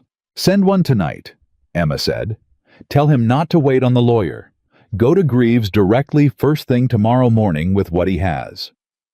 She met William's eyes. Incomplete evidence in hand is better than complete evidence too late. William looked at her for a moment. You're sure? He said. Greaves has been patient for 8 months, Emma said. That patience ends the moment he smells something wrong, and something is going to smell wrong very soon. She stood. Move first. William moved. The rider left Carter Ranch at 9 that evening carrying a message for Briggs that was precise and unambiguous. Move on Greaves at first light, do not wait. What none of them knew, what could not have been predicted, was that Greaves had already smelled something wrong. Not from Carter Ranch, from Finney, Arthur Finney. The land board clerk had been a nervous man for all 6 years of his employment, and had become a considerably more nervous man in the 8 months since he took Greaves's money. He was not built for the kind of sustained deception he'd been asked to maintain, and by the time Briggs had come to the records office, asking quiet questions about survey documents, Finney had already been frightened enough to send Greaves a one-line message. Someone is looking. Greaves received that message on the evening of the same day Briggs visited the records office. He was not a man who panicked, but he was a man who had spent 3 years building something complicated and fragile, and he understood immediately what that message meant.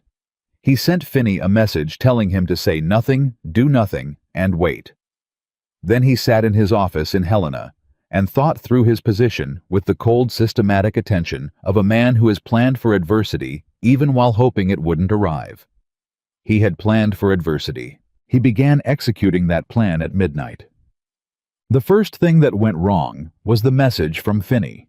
Briggs found it, or rather found its consequence, when he arrived at Greaves's office in Helena at 7 in the morning with 2 deputies and a warrant and discovered that Harlan Greaves was not there. His desk was cleared. His files were gone. His landlady said he had left at 2 in the morning with 2 large trunks and a hired wagon and had not said where he was going. Briggs sent the message back to Carter Ranch by the fastest rider he had. Emma received it at noon.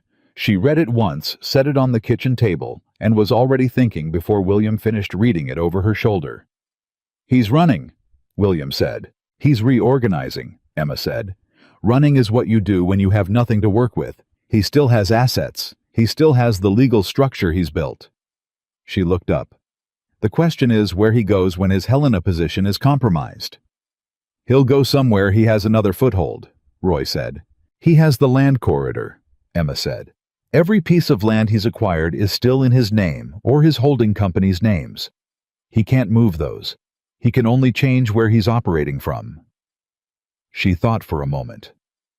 Briggs needs to freeze the land holdings, today, before Greaves can transfer anything. Can Briggs do that without Greaves in custody? Roy said. With the evidence he has, yes, Emma said. The fabricated survey is enough to support a fraud claim that freezes associated assets. She looked at William. Send another rider to Briggs. Tell him to go to the territorial court immediately, not back here. William was already at the door. He stopped. Emma, he said. She looked up. If Greaves comes this way, William started. He won't come here, Emma said. This ranch is the one place he can't use anymore.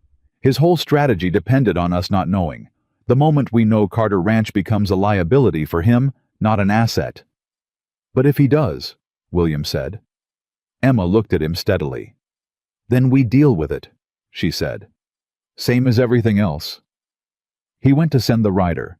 Roy stood in the kitchen looking at Emma. You're not worried, he said. It was not quite a question. I'm always worried, Emma said for the second time in their acquaintance. I just don't let it make the decisions. Roy looked at her for a long moment with the expression he'd been wearing for the past 2 weeks, not quite admiration, which Roy was constitutionally incapable of, but something close to it. Something honest and reluctant and real. He's going to try something else, Roy said. You know that. Yes, Emma said. He's not the kind of man who folds, Roy said. He has too much invested. I know, Emma said. So what do we do? Emma looked at the message on the table. She looked at the window. She looked at the map on the wall of the study, the one William used for managing the ranch with the property lines drawn in careful ink. The creek crossing marked the eastern parcel shaded. She thought about what Greaves had built. The corridor, the rail route, the patience and the planning, and the 8 months of quiet systematic damage. She thought about what he still had. And she understood something. She understood it in the specific clarifying way she understood things about land and animals, not intellectually, but viscerally, the way you know a storm is coming before the clouds arrive. Greaves wasn't finished. He had lost the element of surprise. He had lost his position in Helena. He had lost his inside access to the land board. But he still had the corridor, and he still had the investors, and he still had the rail route that made Carter Ranch the essential piece. And a man who had built that much and lost this much would not simply find another strategy. He would escalate. Roy, Emma said. Yes, I need to know something about the eastern parcel, she said. The creek crossing specifically. Is there anything physical there, a structure, a marker, anything that could be used to argue a boundary line, if someone were determined to argue one? Roy frowned. There's an old stone marker, he said. Been there as long as I've worked this land. It's got the original survey mark on it, the territorial surveyor's mark from 1867. Emma looked at him. Has it always been in the same position? She said. Roy's frown deepened. Yes, always. Why? Because a fabricated survey needs a physical anchor to be credible, Emma said. You can't just change a document and expect it to hold up. You need something on the ground to point to. She stood up. If Greaves is desperate and moving fast, the one thing he could still do is tamper with the physical marker. Move it. Replace it. Something that creates a visible discrepancy between the original survey mark and its current position. Roy stared at her. He'd have to get onto the property to do it, he said. He knows this property, Emma said. He's had someone on it for 8 months. Roy moved before she finished the sentence. They found it in the late afternoon. The stone marker was still there, but it was wrong. Emma knew it the moment she looked at it, the same way she knew the difference between a bad horse and a hurt horse, the same way she knew the water in the secondary trough before she tasted it. The stone was in the right location, but the angle was slightly off, not moved exactly, but rotated. And around its base, the ground had been disturbed and replaced with the careful attention of someone who had tried to make it look undisturbed and had almost succeeded. Someone had been here. Recently. Roy crouched beside the marker and looked at the base. The fill's still loose, he said. Last 24 hours, maybe. Emma looked at the property line. She looked at the angle of the marker. She understood what had been done. The rotation changed the apparent direction of the survey line by enough degrees that at the creek crossing, the effect was a boundary shift of approximately 30 feet. 30 feet that moved the water access into contested territory. It was not enough to stand up alone. But combined with the document in front of a judge who didn't know this land and didn't have time to look closely, it might have been enough to get an injunction. An injunction that froze the water rights. An injunction that disrupted the operation. An injunction that gave Greaves the leverage to approach William from a position of legal pressure rather than financial persuasion. He planned this as a backup, Emma said. The physical marker as a second layer of evidence in case the document alone wasn't sufficient. Someone did this last night, Roy said, after we sent the rider to Briggs. Which means someone was watching, Emma said. And when they saw the rider go out, they knew time was running out. She stood up. She looked at the marker. She thought of the original position. The position she needed to know was accurate before she could argue for it. "Roy," she said, "the original 1867 survey. Where's the documentation for it?" "Carter's files," Roy said. "William keeps everything." Emma turned toward the house. "Come on," she said. She walked fast. Roy walked faster. Because what Emma had understood in that particular clarifying way was that everything Briggs needed to close this case completely, to remove every possible avenue Greaves had left, was here. On this land. In this documentation. But only if they moved before someone else did.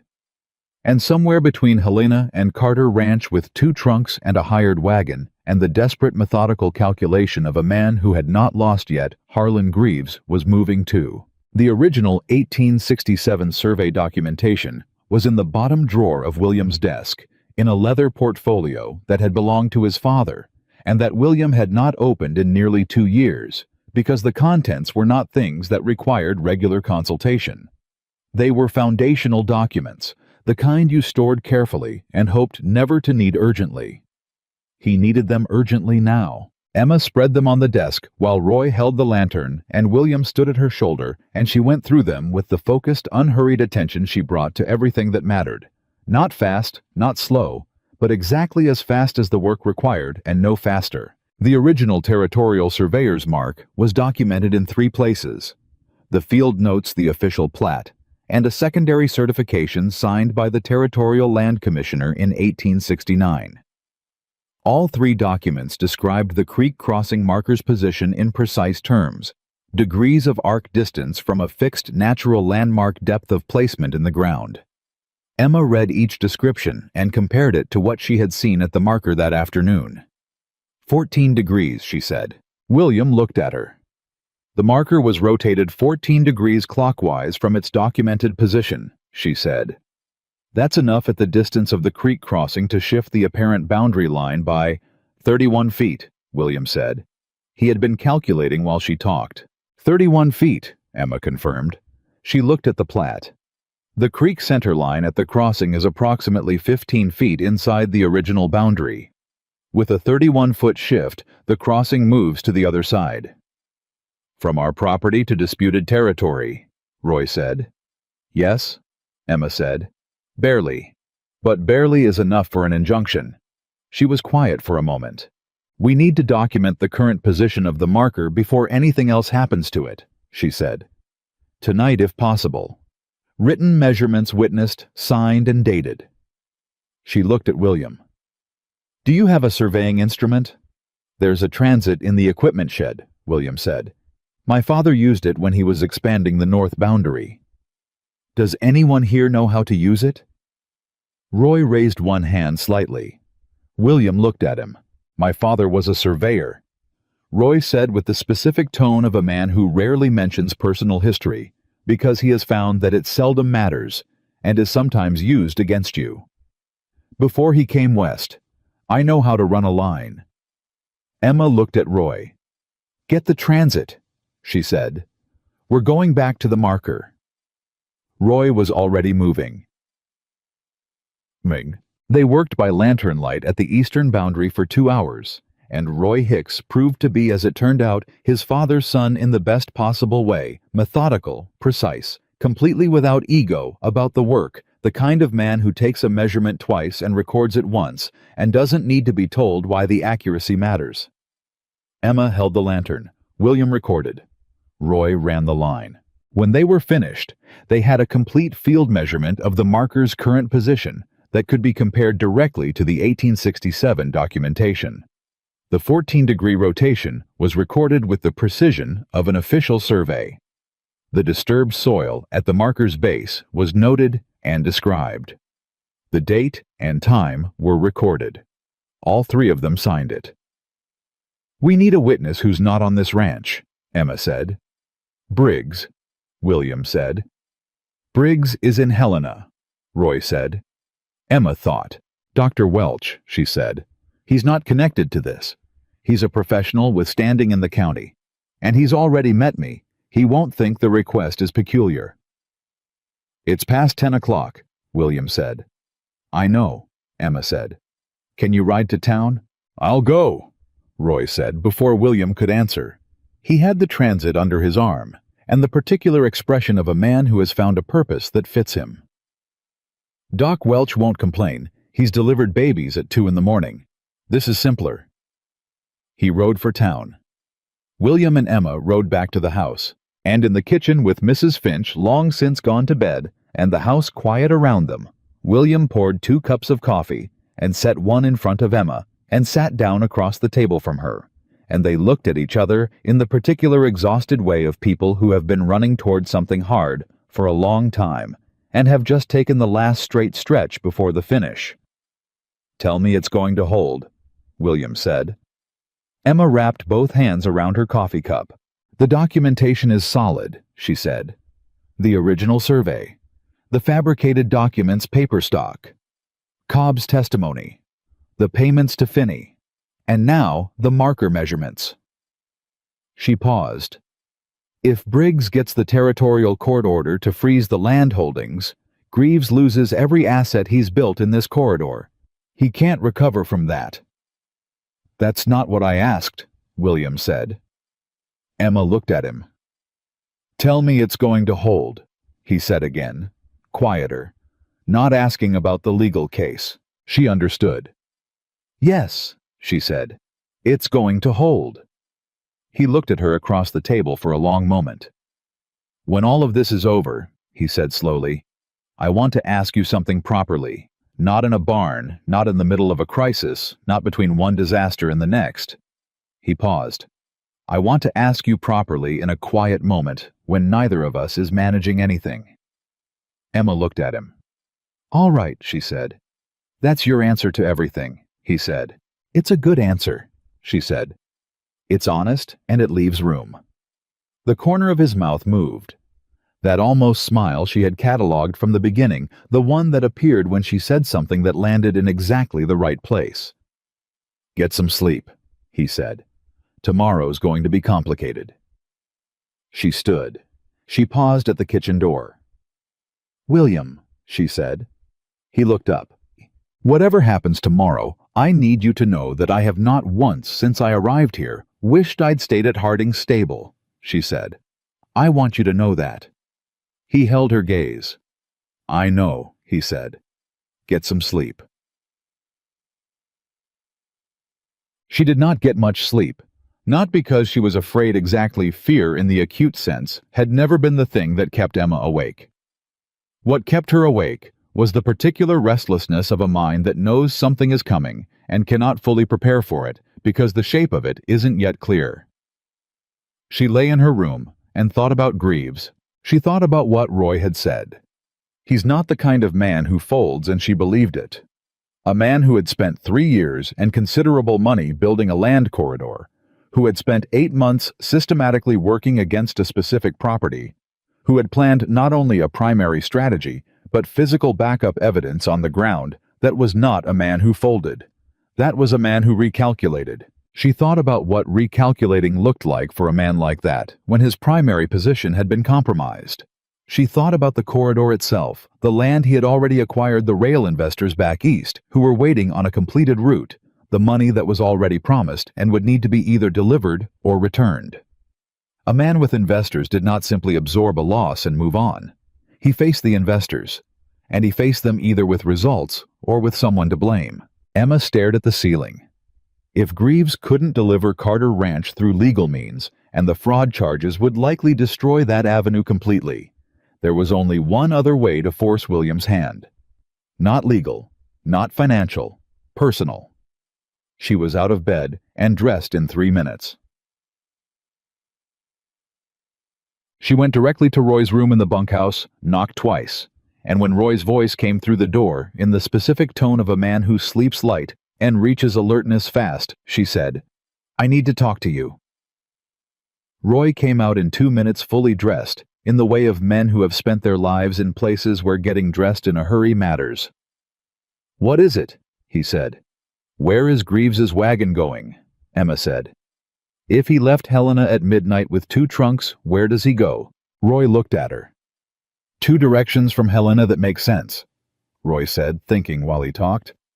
North toward the rail junction, or south toward... He stopped. South, Emma said. Harlow Creek is south, Roy said. He has nothing left in Helena, Emma said. His records are compromised, his inside man is exposed, and Briggs is seeking a court order. The only thing he has left that isn't already frozen is what's physical, what's already on the ground. She looked at Roy steadily. He's coming here. Roy was quiet for exactly 1 second. Not for the land, he said. He knows he's lost the land. No, Emma said. Not for the land. Roy looked at her. For William, he said. For a confession, Emma said. Or a transaction, or a document he can use to claim that any transfer was voluntary. She kept her voice level. A desperate man doesn't always think about what's realistic. He thinks about what gives him something to walk away with. If he comes here armed, Roy started. Wake Pete, Emma said. And the others, quietly. Don't alarm them, but I want people awake and positioned. And William! Emma was already moving toward the house. Oh. She woke William by knocking on his study door, because that was where he slept when he was working through something on the small couch that had been there since his father's time, which was too short for him, and which he used anyway because the habit of proximity to the problem was one he'd never broken. He came to the door awake, which told her he hadn't been sleeping either. She told him what she'd worked out. He listened without interrupting, which was one of the things she had come to depend on, without quite realizing it. The specific and generous attention of a person who listened to the whole of what you said before responding to any of it. When she finished, he was quiet for a moment. How certain are you? He said. Certain enough to get people awake, Emma said. Not certain enough to promise anything. What do you want to do? I want to be ready, she said, and I want you to let me handle the first conversation if he comes. William looked at her. No, he said. William. Emma, he said, with a gentleness that was also completely immovable. This is my land, my fight, my name on the line. You have carried the weight of this for 3 weeks, and I am not going to stand behind you while a dangerous man comes through my door. He held her gaze. Stand beside me, not in front of me. She looked at him for a long moment. All right, she said. Beside you. Yes, he said. That's where you belong. Harlan Greaves arrived at Carter Ranch at 20 minutes past 3 in the morning. He did not arrive the way Emma had expected. Not quietly, not through the back approach. Not with the careful concealment of someone maintaining a strategy. He arrived on the front road in a hired coach, and he came to the front door and he knocked. Which told Emma the moment she heard it that he was not here for violence. He was here for a negotiation. The specific audacity of that arriving at a man's front door at 3 in the morning after everything he had done to negotiate was so breathtaking in its nerve that Emma stood in the hallway for 1 full second in pure involuntary admiration of the man's sheer calculated boldness before the analysis of what it meant replaced the admiration entirely. He was not afraid of them. Or he was performing not being afraid, which in practical terms amounted to the same thing. William opened the door. Harlan Greaves was 50 years old, solid, and well-dressed, in the manner of a man who has spent long enough acquiring money to have learned how to wear it, with the particular face of someone who has spent decades reading people across negotiating tables, and has developed as a result an expression of absolute placid confidence that revealed nothing and was designed to reveal nothing. He looked at William. He looked at Emma, standing at William's shoulder. Something moved in his expression almost too quickly to catch, but Emma caught it. A brief, involuntary reassessment. The look of a man who had built an entire strategy on a set of assumptions and has just registered in one glance that one of those assumptions was wrong. He had not accounted for her. Mr. Carter, Greaves said, I apologize for the hour. I wonder if we might speak. You can speak from where you are, William said. Greaves looked at him for a moment. Then he looked at Emma again. You must be Miss Whitaker, he said. I've heard a great deal about you in the past few weeks. I know who you are, Emma said. That's the more relevant information. Greaves' expression didn't change, but the quality of his attention sharpened a subtle thing, the adjustment of a man who has met an unexpected variable and is recalculating with it. I came to discuss a resolution, he said. I think we're at a point where a direct conversation is more productive than the current trajectory. The current trajectory, William said, ends with you facing fraud charges in a territorial court. That's one possible end, Greaves said evenly. There are others. Tell me what you think the others are, William said. Greaves looked at him steadily. A voluntary transaction, he said. A sale at a price that reflects the ranch's actual value, its full value, not the depressed figure you might expect given recent difficulties. I'm prepared to offer a significant premium. He paused. A premium large enough to make the difficulties of the past months a relatively minor inconvenience in context. The silence that followed was not the silence of consideration. It was the silence of two people looking at a third and understanding exactly what they were dealing with. You came here, William said slowly, after poisoning my cattle and fabricating land documents and bribing a county official. You came to my door at 3 a.m. and offered to buy my ranch. I came to offer a resolution that works for everyone involved, Greaves said. His voice was absolutely steady. The alternative, Mr. Carter, is a legal process that will be long, expensive, and uncertain. I have resources and I have attorneys who specialize in territorial land law, and while I acknowledge that some recent activities may not reflect well on my organization, the legal questions around the eastern parcel's historical boundaries are genuinely complex. He paused. Complex enough that a judge might find the matter difficult to resolve quickly. Emma said nothing. She was watching him the way she watched the man by the trough, still and focused, reading every word for what was underneath it. You're threatening a delay, Emma said. Greaves looked at her. I'm describing a reality, he said. You're describing a strategy, Emma said. You know the fraud charges are solid.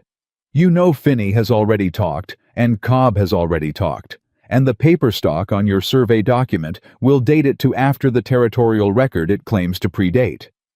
She watched his face as she said each of these things. You know all of that. You came here tonight because you wanted to see how much of it we actually have. The placid expression held for exactly 3 more seconds. Then it changed. Not to anger. To something more honest than anger, the specific stripped-down expression of a man who has played his last hand and seen it read. Miss Whitaker, he said, you are considerably more than what I was told. That's been a consistent mistake, Emma said. Greaves looked at her for a long moment. Then he did something Emma had not expected. He laughed. Not a social laugh, a genuine, brief, involuntary response to something he actually found remarkable.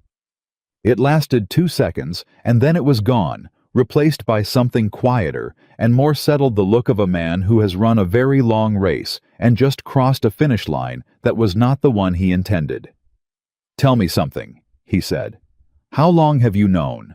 About the corridor, Emma said. Since the first week. The water and the fences told me the shape of it. I didn't have a name until Cobb. And the marker? Yesterday afternoon. Greaves looked at her. 1 month, he said. You've been here 1 month. 5 weeks, Emma said. My people were here 8 months, Greaves said. There was no bitterness in it, just the plain accounting of a man who understood the math. Your people were looking for weakness, Emma said. I was looking for what was wrong. Greaves was quiet. That's the difference, he said. Yes, Emma said. Another silence. William had not moved beside her. She could feel the tension in him, the controlled, disciplined restraint of a man holding a great deal of anger, very carefully waiting, trusting her to work. She was going to honor that trust. Here is what's going to happen, Emma said to Greaves. Sheriff Briggs has a warrant. He has the fraudulent document, the financial records connecting you to Finney, and testimony from 2 witnesses. He also has documentation of the boundary marker's tampered position recorded and witnessed last night. She looked at him steadily. What he doesn't have yet is your cooperation. That's the one piece you still control. Greaves looked at her. Are you offering me a negotiation? He said. I'm describing a reality, Emma said, and she saw his mouth move in the ghost of another involuntary smile. Cooperation with Briggs won't undo what you've done here, but it will matter to the court when they determine what happens to the land corridor you've assembled. You could lose it all through a prolonged legal fight that drains you while your rail investors find another route. Or you could cooperate, accept the terms Briggs is prepared to offer, and retain some portion of what you've built. She paused. Not Carter Ranch. That's not on the table, but the other parcels that's between you and Briggs. Greaves sat with that for a long moment. William said very quietly, There is nothing I want less than a long legal fight. There is nothing I want more than this to be finished. Give Briggs what he needs, and this ends cleanly. Greaves looked at William.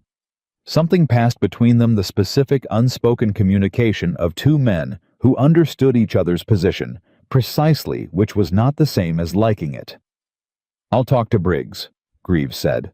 Tonight, Emma said. Not in the morning, tonight.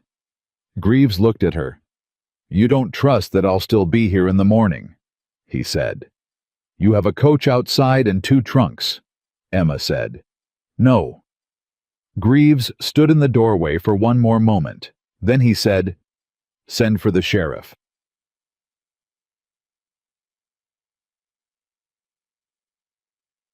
Briggs arrived at Carter Ranch at 6 in the morning, having ridden through the night from Helena when Roy's second rider caught him 40 miles out of town. He walked through the front door, looking like a man who had slept on a horse and was not bothered by it. Took one look at Harlan Greaves sitting in William's study with a cold cup of coffee and sat down across from him without ceremony. Let's start with the land board contact, Briggs said. Greaves told him. He told him everything, not because he was a broken man, but because Greaves was at his core, a calculating one, and the calculation had finally resolved into something that made cooperation the most useful option remaining. He told Briggs about the rail investors, and the corridor, and the original plan, and how Carter Ranch had become the essential piece. He named the clerk at the Territorial Land Office who had helped date the false survey. He described the cash transfers and the intermediaries and the property holding companies. Emma sat in the corner and listened to all of it. She listened the way she always listened, completely, without preparing her response while the other person was still talking. And somewhere in the middle of Greaves's account, she heard something that shifted the shape of what she thought she understood. She waited until Greaves had finished. The rail investors, she said. The ones back east. They've been waiting on a complete corridor for 2 years, you said. Greaves looked at her. Yes, he said. Do they know the corridor is incomplete? She said. Do they know Carter Ranch is the missing piece, and that the acquisition has not been completed? Greaves's eyes sharpened.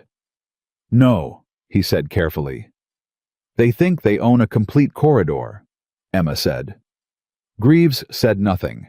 They've invested money on the premise that the route is secured, Emma said.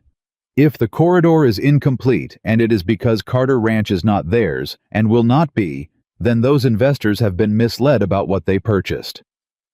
Briggs had put down his pen. That's wire fraud, Briggs said. At the federal level. Emma looked at Greaves.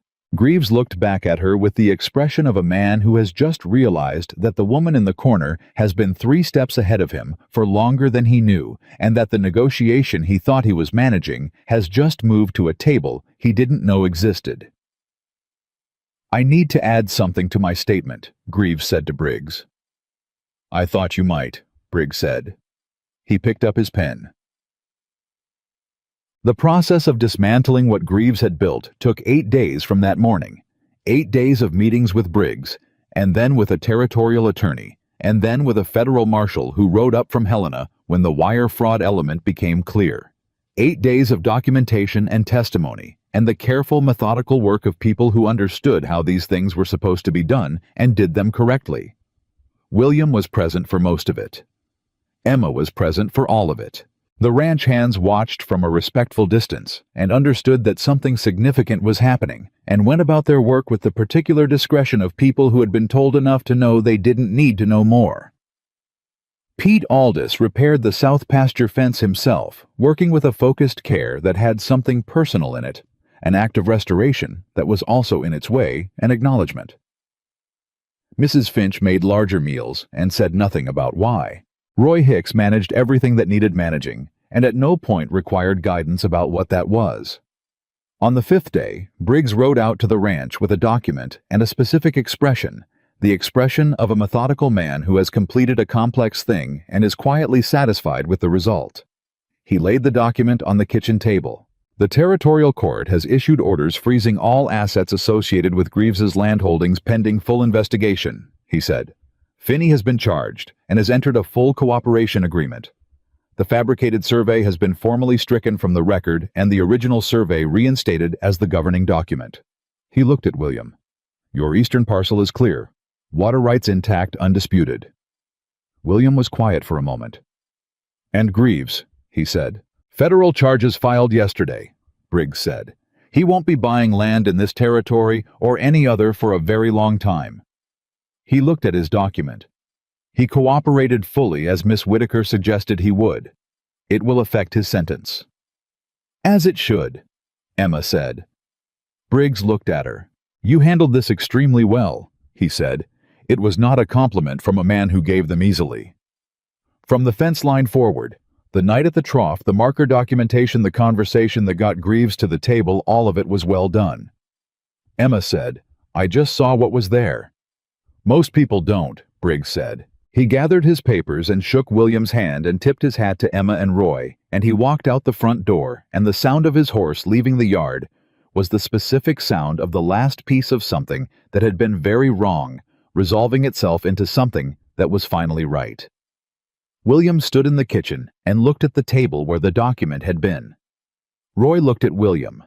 Mrs. Finch looked at everyone and then went back to the stove. Pete Aldous, who had come to the kitchen door, said nothing, but stood there for a moment with the expression of a man who owes a debt he doesn't know how to name. Emma stood at the window. She was looking out at the land she had walked every morning for 5 weeks. The fence lines, she had mapped the water sources, she had tested the boundaries, she had measured by lantern light while Roy ran a transit line in the dark. The land that had needed someone to see what was being done to it, and to care enough to do something about the seeing. William came to stand beside her. Not behind her, beside her. It's over, he said. Yes, she said. A beat. Are you all right? He said. Emma thought about it genuinely, the way she thought about things when she was being asked a real question rather than a social one. I feel strange, she said. Strange how? I've been moving towards something for 5 weeks, she said. Every morning there was a specific thing that needed to happen, and I knew what it was, and I did it. And now... She paused. Now there isn't a thing. There are always things, William said. I know, she said. But not urgent ones. Not the kind where someone loses everything if you get it wrong. William was quiet for a moment. Is that the part you're good at? He said. The urgent ones, Emma thought. I'm good at all of it, she said. But the urgent ones are the ones where there's no question about whether I belong. William turned to look at her. She looked back at him. You belong here, he said. Not because of the fences or the water or any of it. You belong here because when I stand in this kitchen, in this house on this land that I have been responsible for since I was 23 years old, I feel less alone than I have in 11 years. He held her gaze. That's not crisis. That's not urgency. That's just true. Emma looked at him for a long moment. Outside, Pete Aldous had quietly left the doorway. Roy had gone back to the yard. Mrs. Finch was making what would turn out to be an unnecessarily large dinner. You said you wanted to ask me something properly, Emma said, when it was quiet. It's quiet, William said. She waited. Stay, he said. Not as a hand, not as someone managing a crisis, as the person who lives here. As... He stopped. started again. I have not been any good at this, at asking for what I want. I've spent years refusing things instead of saying what I actually need. He looked at her directly. I need you to stay. I'm asking you to marry me, and I'm not asking because of what you found out here, or what you figured out, or what you stopped. I'm asking because you're the first person in my adult life who treats me like the money is a detail. Emma was quiet. You remember I said it was a detail, she said. I remember everything you've said, he said. I've been paying attention from the beginning. She looked at him. Then she said what she always said when the answer was honest and complete and didn't need dressing up. All right, she said. He smiled, not the almost smile, not the corner of the mouth movement she had catalogued from the stable doorway. A real one. The kind that changes the whole face, and that she understood looking at it, she was probably one of very few people who had ever seen. You're going to keep saying that, he said. Your whole life. To everything. Only when I mean it, Emma said. I always mean it. He reached out and took her hand, not dramatically, not with any particular performance of the moment. Just his hand around hers, the way you hold something you intend to keep. And Emma Whitaker, who had spent her whole life holding things together, with careful hands and precise understanding, and the specific courage of someone who had learned to find solid ground everywhere she went, let herself be held. For the first time in longer than she could accurately remember, she let someone else do the holding. And it was not weakness, it was the other thing. The thing that looks like weakness until you're standing in it and then you understand it's the hardest thing there, is the courage to let something good be real. Outside, the Montana afternoon was doing what Montana afternoons did, going about its enormous business with complete indifference to the small human events occurring inside one kitchen in one ranch house on the eastern edge of one man's land. But inside that kitchen, something was settled. Not just the case, not just the land. Something between two people who had found each other through the specific, unlikely sequence of a frightened horse and an honest conversation, and 8 months of someone else's patient malice, and who had, in 5 weeks of working through it side by side, become the kind of thing that doesn't have a name more precise than necessary. They were necessary to each other. That was the truest thing. And the truest things Emma's father had always said were the ones that didn't need explaining. The wedding was on a Saturday in late September, and the town of Harlow Creek came to it the way towns come to things they didn't predict, with a mixture of genuine feeling and the particular discomfort of people who had said things they now wished they could quietly take back. They came anyway. That was the thing about small communities that Emma had learned over a lifetime of moving through them.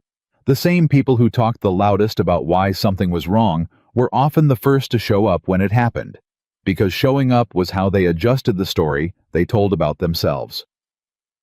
The Tilly woman from the milliner's shop arrived early and positioned herself near the front.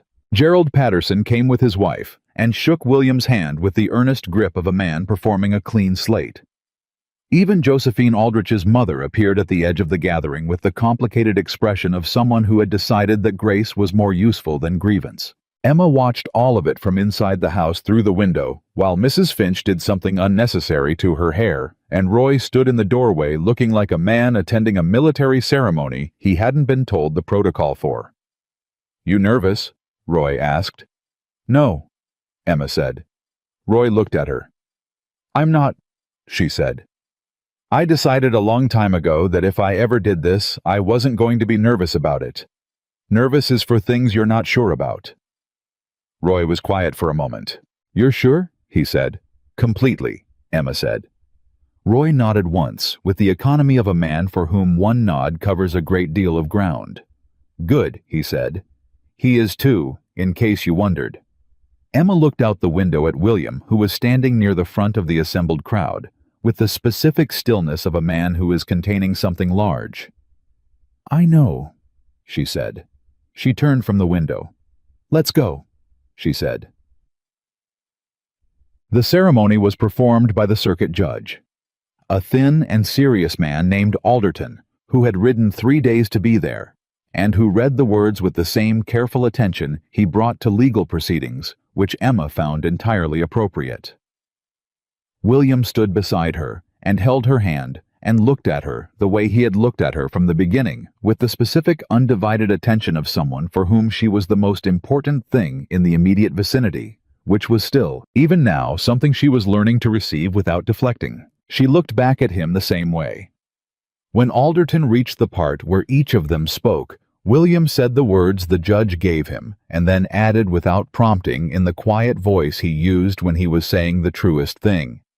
"And I want everyone here to understand that I am the one who is fortunate. I want that to be on the record." Alderton, who was a formal man, looked mildly startled. Emma said her words, and then she added, "I came to this town with one bag and no expectations. I leave this ceremony with more than I know how to account for. I'm going to spend the rest of my life trying." Someone in the crowd made a sound that was not quite a word. Gerald Patterson, who had been skeptical of this union from the beginning, and had said so publicly on multiple occasions, blew his nose into his handkerchief and looked aggressively at the middle distance. Mrs. Finch wept openly and without apology, which was the most honest thing she had done in years, and which she felt considerably better for.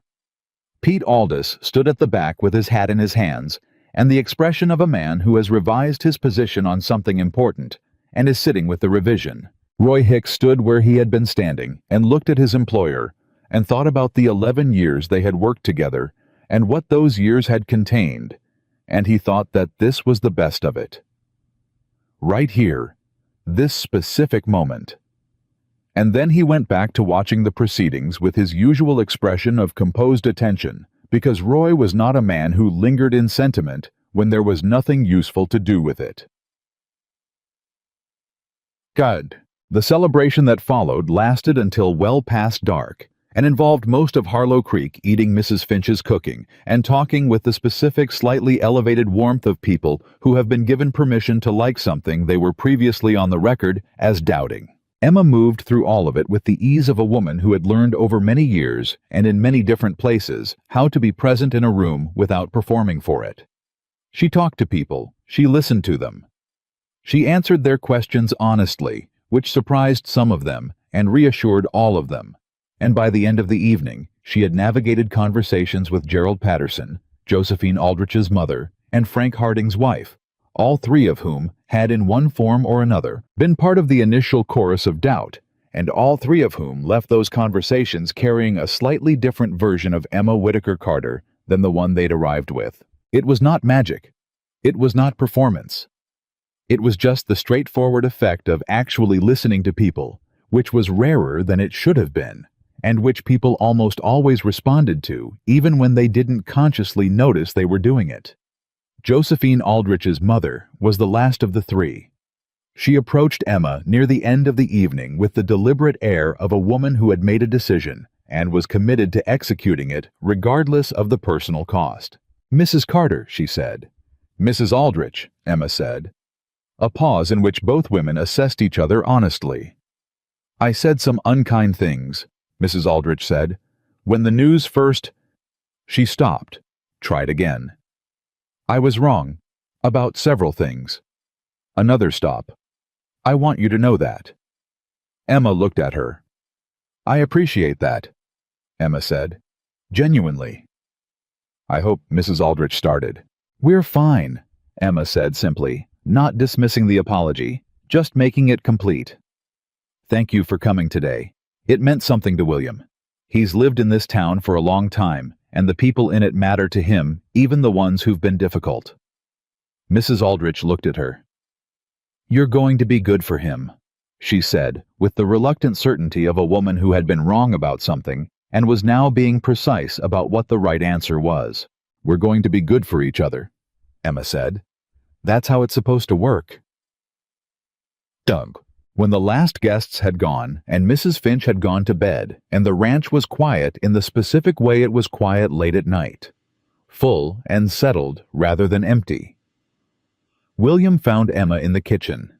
Again. The same table, the same coffee or something close to it, The same woman who had sat in this kitchen on her first morning alone before anyone else was awake and made coffee for a household she didn't yet belong to. She looked up when he came in. He sat across from her. They were quiet for a moment, which was one of the things that had been true between them from the beginning and had not changed. They could be quiet together without either of them needing to fill it, and that particular ease was, Emma had come to understand, one of the rarest things two people could have. "How are you?" William said. "Good," Emma said. "Actually, good, not managed good." He smiled.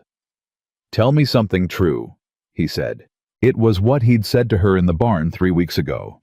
She recognized it as an offering, the same one repeated, available whenever she needed it. "I don't know how to want things slowly," she said.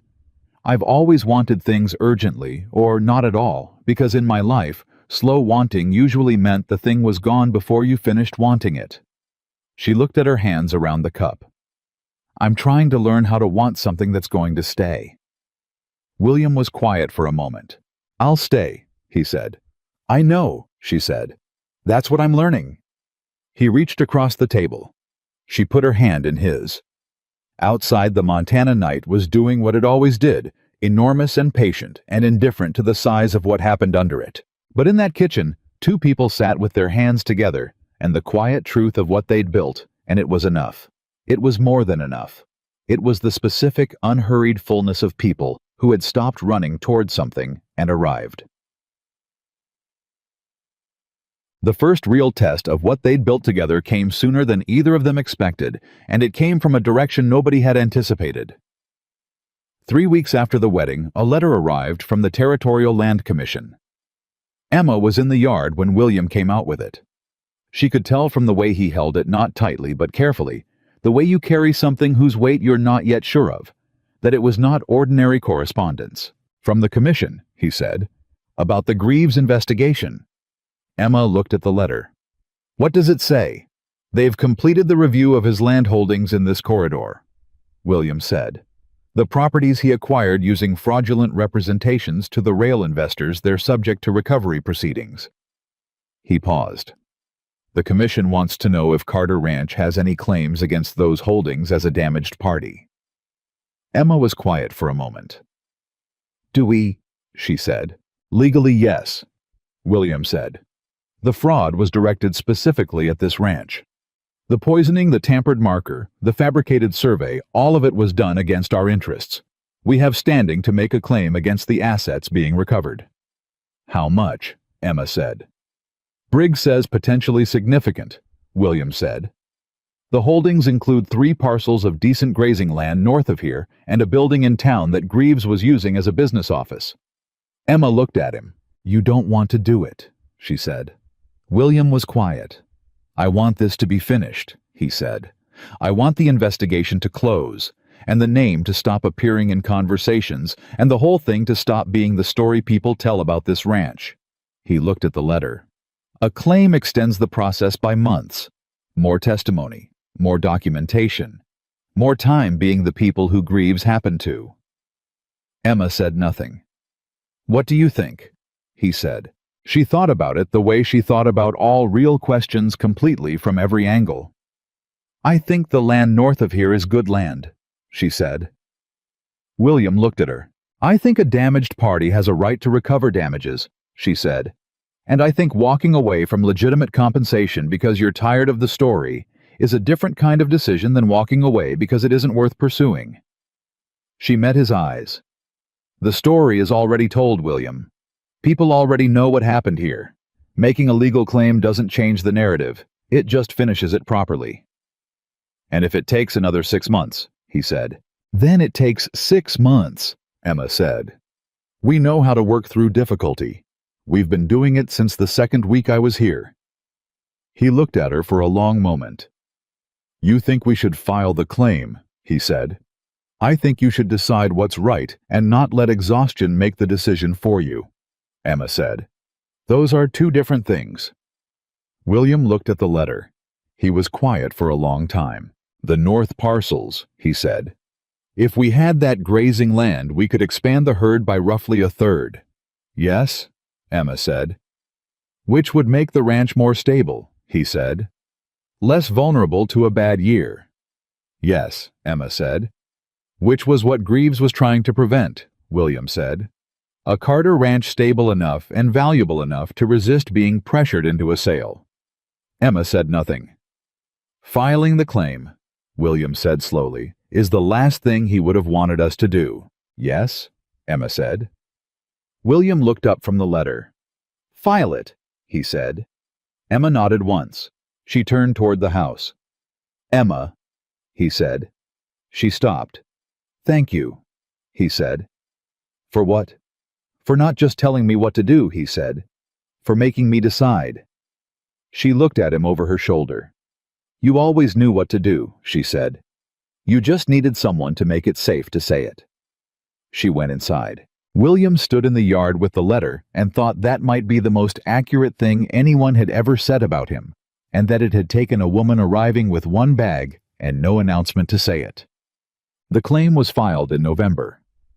The process was exactly as long and exactly as detailed as William had expected, and he moved through it with the same methodical competence he brought to everything on the ranch thoroughly, without drama keeping his attention on what needed to happen rather than on his feelings about needing to do it. Emma managed the ranch during the weeks when the legal proceedings required William to be in Helena. She did it the way she did everything without ceremony, without waiting to be told what the scope of her authority was, and with the specific calm confidence of a person who knows what the work requires and does it. The hands followed her, not because they were told to, because she had earned it. Pete Aldous, who had been the most skeptical and was now among the most loyal organized a fence repair project across the entire south boundary without being asked systematic thorough the kind of work that was also a statement. We are not going to let this happen again. We are going to take care of this place. Emma found him at the east corner on a Tuesday afternoon, working in the cold November air with two of the younger hands, and she stood and watched for a moment. Pete looked up. You didn't ask for this, he said. No, Emma said. Figured it needed doing, Pete said. And I wanted... He stopped. Started again with the difficulty of a man who does not frequently speak his interior. I wanted you to know that I see what you've done here, what you're still doing. He drove a nail. I was wrong about you. Emma looked at him. You didn't know me, she said. You made a judgment based on what you had. That's not the same as being wrong about the person. It's just being limited by the information. Pete looked at her with the expression she had seen before on Roy, on Briggs, on William. The expression of someone who has received an accounting of themselves that is more fair than they expected, and that they don't entirely know what to do with. My daughter's horse, Pete said. You remember. Bring him Saturday, Emma said. The weather's supposed to be clear. Pete nodded. He went back to work. Emma walked the rest of the fence line alone, the way she had walked it on her first full morning, and she thought about the difference between then and now. Not in the circumstances which were considerably improved, but in herself. The way this land felt under her feet. The way the cold air felt against her face. The way the distance between herself and the horizon felt like space she was part of, rather than space she was moving through. She belonged here, not because the land had accepted her. Land didn't accept or reject. It simply was. And what you did with it was what you were. She had done what she always did. She had worked. She had stayed. She had looked at what was there and told the truth about it. And this place, this ranch, this particular arrangement of grass and cattle and cold sky and difficult honest people, it had become hers. Not because she'd taken it. Because she'd earned it in the oldest, most straightforward way there was. She had shown up and done the work. The legal claim resolved in January. Carter Ranch was awarded damages consisting of 2 of the 3 northern parcels, approximately 900 acres of grazing land, with a creek access that complemented the existing eastern water rights, and a cash settlement that covered the documented losses from the months of cattle illness and compromised operations. Harlan Greaves was convicted on fraud and conspiracy charges in February. He received a sentence that Briggs described as appropriate and that William, when he heard it, said nothing about because he had already said everything he intended to say on the subject and had moved on. Finney was convicted in March on a lesser charge and lost his position with the land board. Cobb, who had cooperated fully from the beginning, received a suspended sentence and left the territory. The rail investors back east lost their investment in the corridor project, which was scattered and disassembled by the recovery proceedings, and went looking for another route. The corridor that Greaves had spent 3 years and considerable money assembling was divided, its parcels returned to individual ownership or sold through the court process, and within a year, it was as if the project had never existed, except in the specific memory of the people who had lived through it, who did not forget. William Carter did not forget. But he filed it, where he filed most difficult things in the part of himself that understood that experience was what you made from what happened to you, and that making something useful from it was the only real response to having survived it. The first spring after the wedding was the fullest Carter Ranch had been in years. The new northern parcels were integrated into the operation with the same systematic care Emma brought to everything, and the herd numbers that had been deliberately suppressed during the worst months of Greaves's campaign expanded to their natural capacity and beyond. The cattle were healthy, the fences were sound, the water ran clean. Roy Hicks, doing accounts in the bunkhouse one April evening, looked at the numbers for the quarter, and then looked at them again, and then put the ledger down and went to find William. He found him in the yard with Emma, both of them looking at the north herd in the distance, standing the way they stood, when they weren't doing anything particular close easy, the natural gravity of two people who have aligned. "You need to see the quarterly numbers," Roy said. "Good or bad," William said. "Best we've had in 8 years," Roy said. "And that's before the northern parcels go into full production." William was quiet for a moment.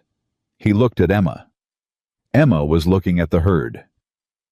"What are you thinking?" he said. "I'm thinking about that first morning," she said. "When I walked the south fence line and found the cut wire." "I remember," he said. "I was scared," she said. "Not of the wire, of what it meant, of how big it was and how long it had been going on and whether we could actually stop it." She was quiet for a moment. "I didn't tell you that." "I know," he said. "I could see it." She looked at him. "You didn't say anything," she said. "You didn't need me to say anything," he said. "You needed to do the work. I could see that." Emma was quiet. "You were right," she said. "Occasionally," he said. She turned from the herd and looked at him directly.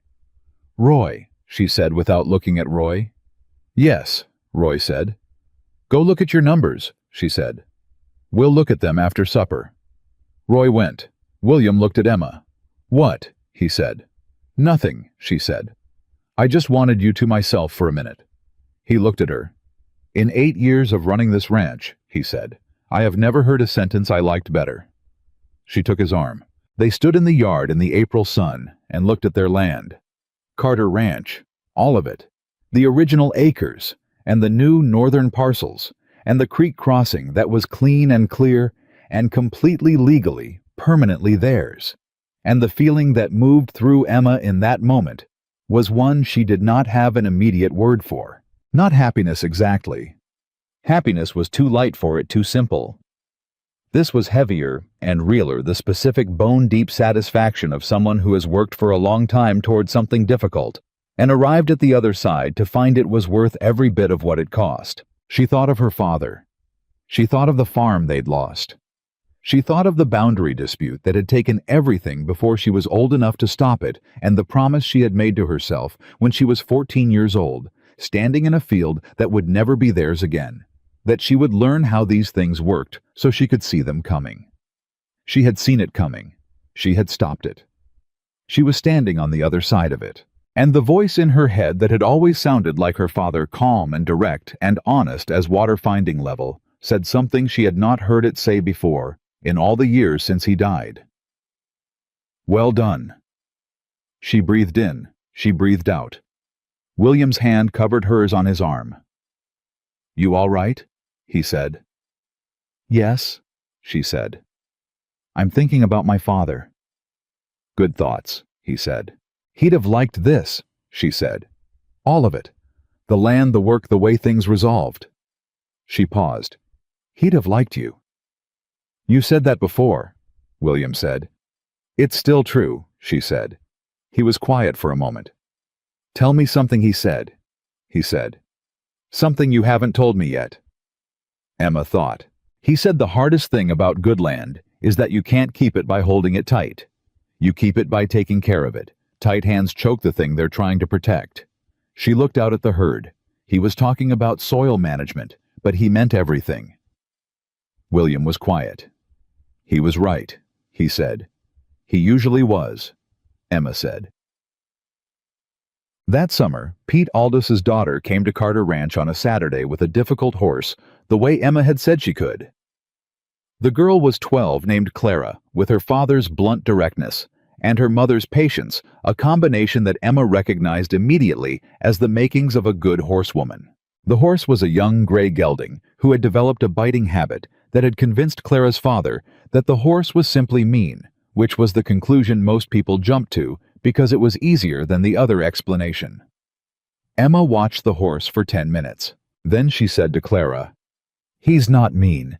He's got something bothering him on his left side. He bites when anyone approaches from that direction because he's learned it's the only way to make them stop. Whatever's hurting him, nobody's figured out yet that it hurts." Clara looked at the horse. "How do you know?" she said. "Because he doesn't bite from the right side," Emma said. "A mean horse bites from everywhere. A hurting horse bites where it hurts." Clara absorbed this. "What do we do?" she said. "We figure out what's wrong on the left side," Emma said. "And then we fix it." They spent 2 hours with the horse. Emma talked to Clara the whole time, not lecturing, just thinking out loud the way her father had talked to her when she was young and they worked together. Sharing the reasoning as she went so that the girl wasn't just watching a skill, but understanding it. Clara asked good questions. Emma answered them honestly, including the ones she didn't have complete answers for. By the end of 2 hours, they had identified a small but persistent muscle tension behind the gelding's left shoulder that had been there, Emma suspected, for months.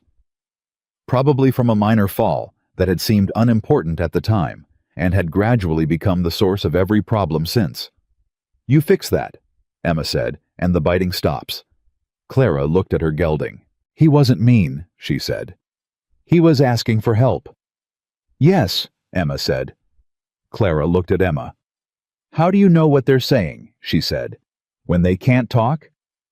Emma thought about it. "You pay attention," she said. "You stop deciding what you think you're going to see before you see it. You just look. And you believe what you're looking at, even if it's different from what everyone else is telling you." Clara was quiet for a moment, a 12-year-old turning something over with the seriousness of someone who intends to keep it. "My father said you saved this ranch," Clara said. "Your father helped save this ranch," Emma said. "He found the tracks in April. He remembered them when it mattered." Clara looked at her. "He said you were different from what he expected," she said. Emma looked at the girl. "What do you think?" Emma said. Clara considered. "I think different is usually better," she said, "if the expectations were wrong." Emma looked at her. "Your father raised you right," she said. Clara smiled the quick, unguarded smile of a child who has received an honest compliment from someone whose opinion she has decided matters. Pete Aldous, waiting by the fence, watched his daughter and Emma Carter stand together by the gray gelding, and something in him settled something that had been slightly unsettled since the morning he'd stood in the barn and asked Roy what Emma Whitaker was. And Roy had said to wait and find out. He'd found out. He understood now what Roy had understood then, that the question of what Emma was had a much simpler answer than any of them had been reaching for. She was the right person, in the right place, at the right time. And she had stayed. That evening, after Clara and Pete had gone home and the ranch had gone through its end-of-day settling the animals in their places, the hands in the bunkhouse, the long Montana dusk pulling everything toward quiet, Emma sat on the porch of the house that was hers now. Not the porch she had looked at through a window on the day she arrived. Her porch, her house, her land. William sat beside her. They didn't talk for a while. The silence was the good kind. "What are you thinking about?" William said finally. Emma looked at the hills. "I'm thinking that I spent a very long time being the person nobody expected much from," she said. The woman who fixed things nobody valued. The hand who knew more than she was supposed to know. The outsider who understood the land better than the people who owned it. She was quiet for a moment. "And I'm sitting here thinking that was all preparation. Every dismissal, every place that didn't keep me, every time someone looked at me and saw nothing worth paying attention to." She looked at the darkening hills. It was all just preparation for this. William looked at her. "For this specific thing," he said. "For being ready for this specific thing," she said. "For being the person who could see what was wrong here, who could fix it, who could stay." She turned to look at him. "I couldn't have done any of it if I hadn't done everything before it." He looked at her for a long moment. "I was 34 years old, and I had everything anyone could want," he said, "and I was going to spend the rest of my life giving it all to someone who'd never know what it actually meant." He paused. "And then a horse ran through a yard, and a woman told me to stop, and I stopped. And everything that happened after that was the most important thing that's ever happened to me." Emma looked at him. "All of it," she said. "All of it," he said. "The good parts, and the parts where somebody was poisoning my cattle, and the parts where we were up at midnight running a surveying transit in the dark. All of it. Because all of it brought me here sitting next to you on an evening that feels exactly like what the rest of my life is supposed to feel like." Emma held his gaze. "That's the most you've said at once," she said. "I had things to say," he said. "I was waiting for a quiet moment." "It's quiet," she said. "Yes," he said. "It is." She reached over and took his hand. The hills went dark. The stars came out the way Montana stars did, all at once, enormous, with the specific generosity of a sky that had more room than it needed and gave it freely. And Emma Carter, who had arrived in Harlow Creek with one bag and no expectations, and a lifetime of being the person everyone looked past, sat on her porch on her land, beside the man who had looked at her and seen the whole of what was there, and understood with the same clear and unambiguous certainty she brought to everything that was genuinely true. She was exactly where she had always been going. She just hadn't known the name of it yet. Now she did. And she was never leaving. Some people spend their whole lives searching for a place that fits the shape of who they actually are. Emma Whitaker had spent hers moving through places that didn't. And when she finally stopped moving, not because she was tired, but because she had arrived, she understood what her father had always meant when he said that good land doesn't just grow what you plant. It grows what you're willing to tend. Carter Ranch grew, and so did she. And the woman nobody claimed became the woman nobody could imagine this place without, because she had always been exactly that. It had only taken one man, one horse, and the particular courage of showing up honestly to prove it. The woman no one wanted had always been the woman everything needed. She just had to find the one person honest enough to see it and the land strong enough to hold them both.